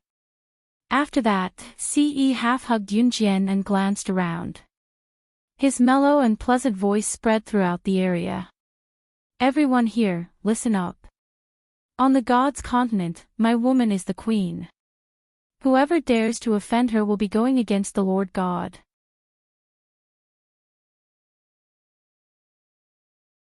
Chapter 1931. The Godhead was the source of life for the gods on the God's continent. Any god whose godhead was abolished would be a walking corpse even if they were still alive in this world. Ce's words made all the gods turn pale with fright. Abolishing their godheads was even more unacceptable than killing them directly. The Divine Lord was willing to go to such lengths to protect the sorcerer goddess. Everyone at the scene was terrified. Count me in. If anyone dares to bully my cute sorcerer goddess, I'll pull out your tendons and skin you alive, the old main god said after Ce finished speaking. The moment the old main god finished speaking, the people around him trembled. On the God's continent, strength was a symbol of status. The Divine Lord's words were like an imperial edict. Because the Divine Lord was the most powerful being on the God's continent. Hence, after knowing the relationship between the sorcerer goddess and the Divine Lord, the gods present did not dare to do anything to Yun Jian. At this moment, Jin Jinshu was completely dumbfounded. She sat on the ground stupidly and didn't stand up. She kept shaking her head, and shaking her head again. Impossible. How could this be? How could she be the Divine Lord's wife?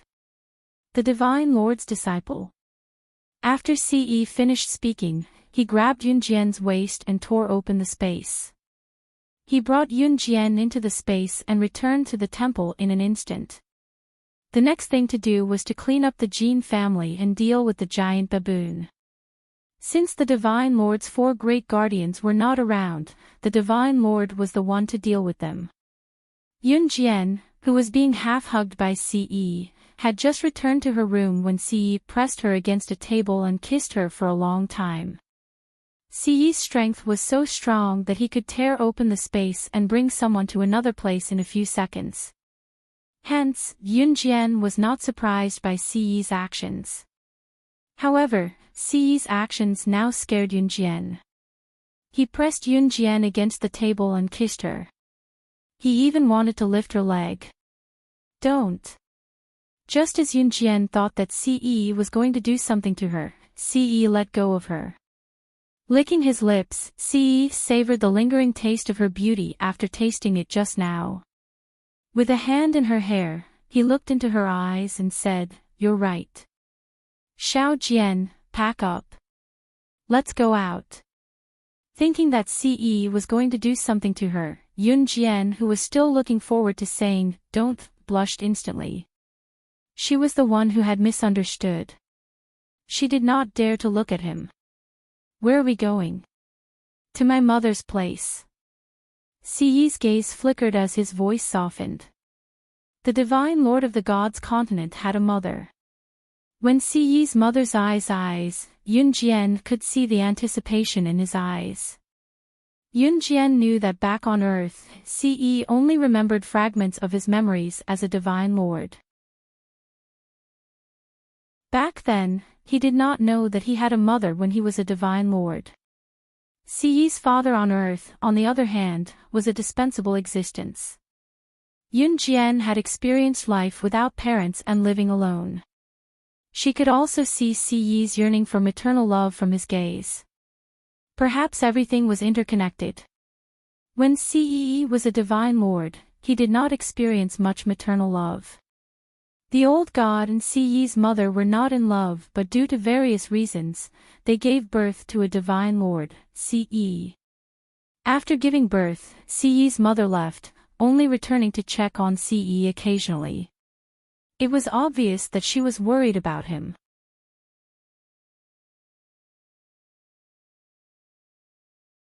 Chapter 1932. Just as she thought of this, Ce was already holding her hand. After a 5-hour journey, they arrived at his mother's house. Don't ask why Ce didn't use his ability to instantly tear through space and travel anywhere. As a man who had just had sex, he naturally wanted to show Yun Jian the scenery of the god's continent along the way. Then, he would drag her to the forest for a stroll. And do some naughty things while he was at it. Yun Jian felt that ever since Ce had had sex, anywhere would become his battlefield. Yun Jian felt that she would die of embarrassment under him sooner or later. When they arrived at the Bailey family, Ce held Yun Jian's hand nervously. The Bailey family was Ce's mother's family. This was the first time Ce came to see his mother after he regained his memories as a god lord. The last time they met was probably a few thousand years ago. Bailey's surname reminded Yun Jian of Expert Bailey. Wasn't Expert Bailey her master's name on Earth? Bailey is my mother's surname. That old man would call himself mother's surname when he went out to cheat. Ce didn't need to look to know what Yun Jian was thinking. He explained. Yun Jian nodded. This seemed like her master's style. When the master god was on Earth, he had done this more than once. He had even worshipped a master when he was on Earth. This was the reason why the master god's fellow disciples on Earth had come to deal with Yun Jian. Playfulness was a very prominent characteristic of the master god. Creak, before Ce could knock, the door opened. When the young man who opened the door saw Ce, he exclaimed in surprise, "Lord God is here. Your mother is in her courtyard. She has been waiting for you for a few thousand years." Ce nodded at the young man. Then, he pulled Yun Jian towards his mother's courtyard. Obviously, this young man wasn't young. On the god's continent, one had to remember that one's age could not be determined by one's appearance. Yun Jian had just been dragged by Ce to her mother's backyard when she saw a woman in her 20s sitting at a stone table in the yard. There were a few men standing beside her. It was obvious that this woman in her 20s was Ce's mother. The men standing beside Ce's mother were undoubtedly Ce's brothers. The moment she saw Ce and Yun Jian, Ce's mother stood up immediately. "You're here?" Ce's mother asked Ce. Ce's mother's name was Bailey Yen. Bailey Yen usually wouldn't call Ce by her name as it sounded distant. However, her motherly love for Ce was naturally not lacking. "Yes, mother." Ce nodded at Bailey Yen. Then, he pulled Yun Jian over. Yun Jian blinked when she saw that Ce's mother was so young. "Is this the sweetheart that you kept mentioning to me 1,000 years ago?" Ce's mother glanced at Yun Jian with a smile. "Yes." Ce nodded. "Sir God, you haven't been here for a long time. Come, let's go and play a game of chess." One of the men standing beside Bailey Yen grabbed Ce's shoulder and dragged Ce out with a few other men. "Don't worry. I was just about to have a chat with this young lady." Bailey Yen smiled at Yun Jian and said to Ce. When Ce saw this, he relaxed and allowed them to take him away. Yun Jian suddenly felt a little nervous. When she had first met Ce's mother, Ce had been around. However, now that Ce had been taken away, she was alone with his mother. Would she not like him? Young lady, don't be nervous. That child often mentions you to me. Bailey Yen reached out to hold Yun Jian's hand and patted Yun Jian's hand. Bailey Yen might look young, but she was very mature on the inside. When Yun Jian saw this, she nodded. After chatting for a while, Yun Jian was no longer nervous. Bailey Yen was a very gentle woman. Yun Jian knew this very well. After Ce left, Bailey Yen kept asking Yun Jian questions. After they were done, Bailey Yen suddenly looked around. When she saw that there was no one around, she suddenly leaned over to Yun Jian's ear and whispered a question to Yun Jian.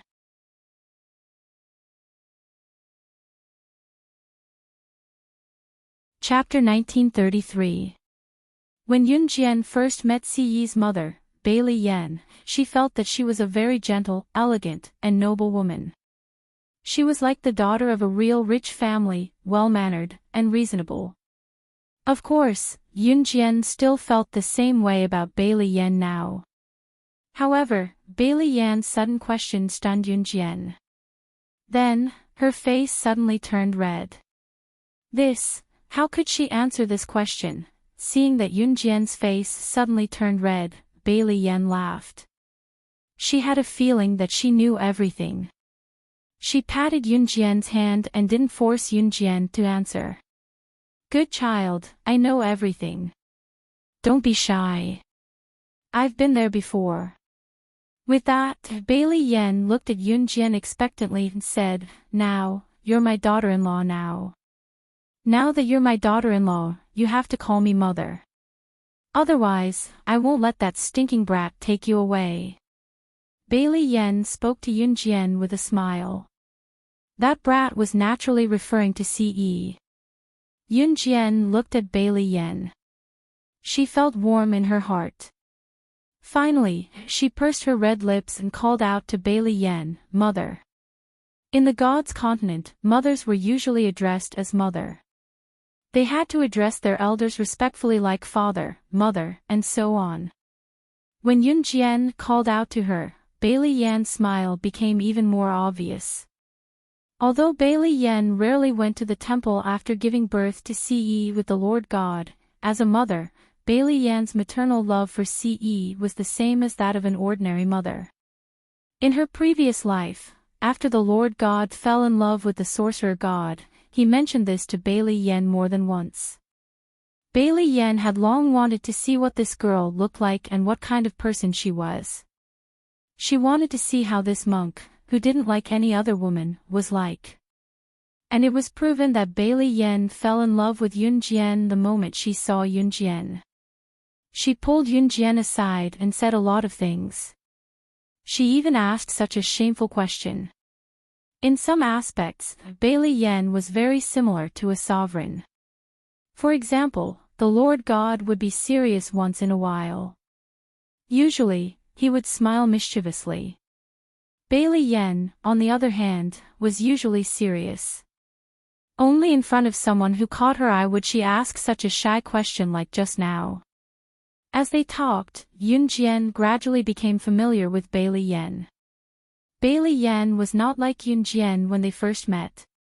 She was so elegant and noble that she did not want to talk to people.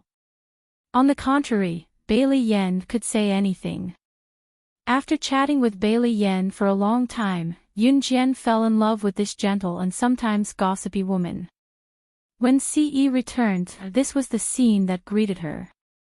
Bailey Yen leaned close to Yun Jian's ear and whispered something. Yun Jian's whole face turned red, and even her ears were red. F***ck you brat, you want to run away after winning so many rounds against us. Come back and continue.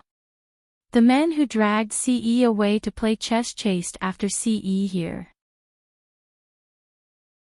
Ce had already pulled Yunjian up and told Bailey Yen, "Mother, we'll go back to the temple first." In the past, Ce would leave after a short visit. Bailey Yen was used to it. It was rare to meet a daughter-in-law like Yunjian today, so Bailey Yen stood up to ask her to stay. "Why are you leaving so soon?" "I still have a lot to ask Xiao Jian." Bailey Yen had already addressed Yunjian affectionately. Ce raised a brow.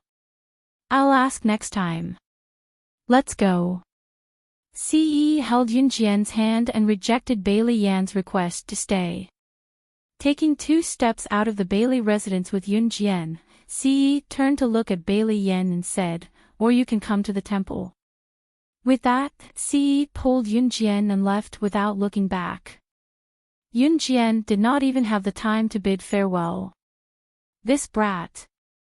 He's exactly the same as that old man. Do you think I would steal his wife?" Bailey Yen, who stood where she was, gritted her teeth at the thought of the Lord God. She immediately recalled the Lord God's annoying face. Everyone knew that Bailey Yen did not go to the temple often because she did not want to see the old man. As for the specific reason, only the Lord God and Bailey Yen knew. At the same time, Yunjian was being pulled back to the temple by Ce. "What did Mother secretly say to you just now?" Ce asked out of curiosity. Ce lowered her head to glance at Yunjian as she spoke, but what she saw was Yunjian blushing. Even the tips of his ears were red, as if he had done something bad. Yunjian thought that Ce's mother was just gossipy, but she did not expect that. Cough, cough. What she secretly said to her just now was,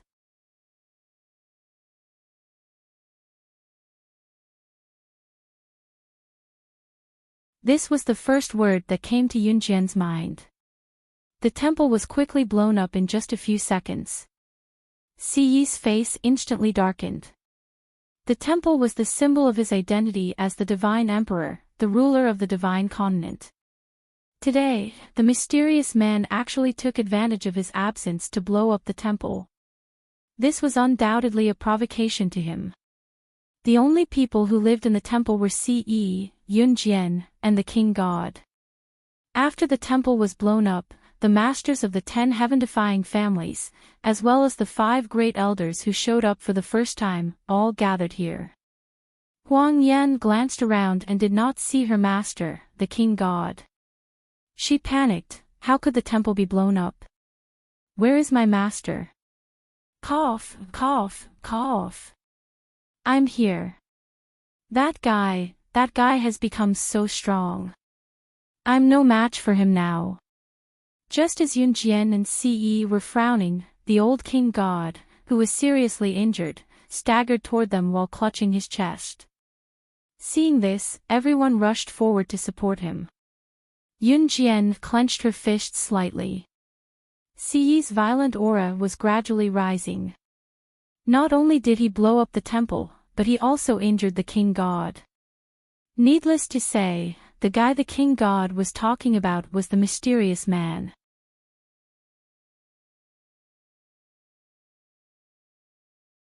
Chapter 1935. After the old master god was supported, he fainted. At the same time, a stream of blood flowed from the corner of his mouth. He was clearly heavily injured. When the old master god fainted, his face, which looked to be in his 50s or 60s, suddenly flickered. Before Yunjian and the others' eyes, he suddenly turned into a young man in his mid-20s. When Yunjian saw this, her eyelids twitched for a moment. The surrounding people were also shocked by the master god's sudden transformation from an old man to a young man in his mid-20s. Where is master god? The surrounding people, including the patriarchs of the 10 great heaven-defying clans, were all shocked. Huang Yan was the same. After Yunjian's eyelids twitched, she looked up at Ce. The master god's sudden transformation into a young man in his mid-20s was 80% similar to Ce's current appearance. It was a handsome face as well, but Ce's was a cut above the other man's. In short, this face and this slender figure were completely different from the old man from before. Apart from CE, this young man in his mid-20s was undoubtedly the most handsome man they had ever seen. Where did Master God go? Who is he? When they saw that the Master God had suddenly transformed into a young man, the surrounding people became restless.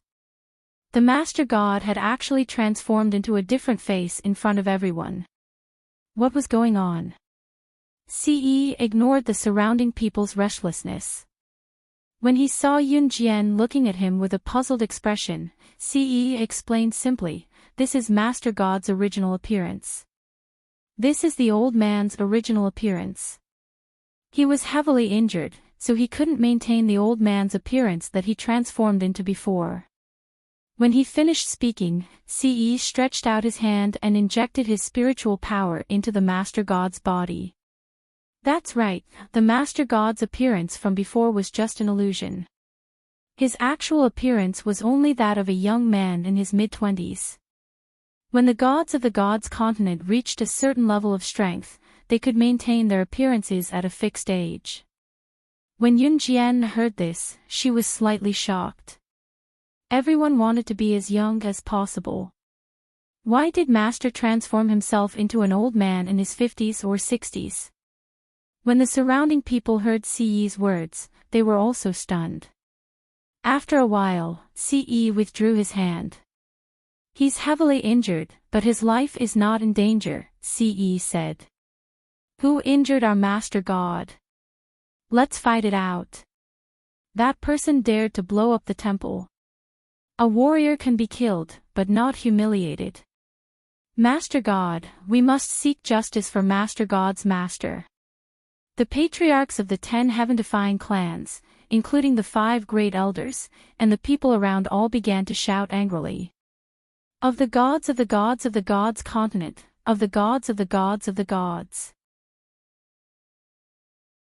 While the crowd was fuming, Yun Jian's crisp voice rang.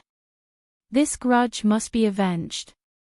When Yun Jian finished speaking, she did not wait for the crowd to react and continued, "But now, we don't even know the other party's background. We don't even know where he is. How can we take revenge? Let's wait until the old man wakes up." CE stood up. A violent aura that was on the verge of exploding was spreading. Her thoughts coincided with his. When the crowd heard this, they knew it too. They all shut their mouths. After the temple was blown up, CE brought the Master God and Yun Jian back to the Bailey family. When CE brought the injured Master God into the Bailey family, the men of the Bailey family all looked at the Master God as if he was their enemy.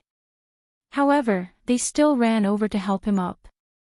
The Master God was unconscious for 3 hours. When he woke up, CE, who was standing beside him, asked bluntly, "Who is the mysterious person who injured you?" Yun Jian blinked. Her thoughts were the same as CE's. She thought that the Master God knew the mysterious person. You're tuning into the LoveLore Library YouTube channel. We're so grateful for your support, and don't forget to subscribe to join us on this incredible journey through captivating stories. Your generosity through donations truly makes a world of difference, as it's the primary source of revenue that allows me to expand and enhance this channel for you.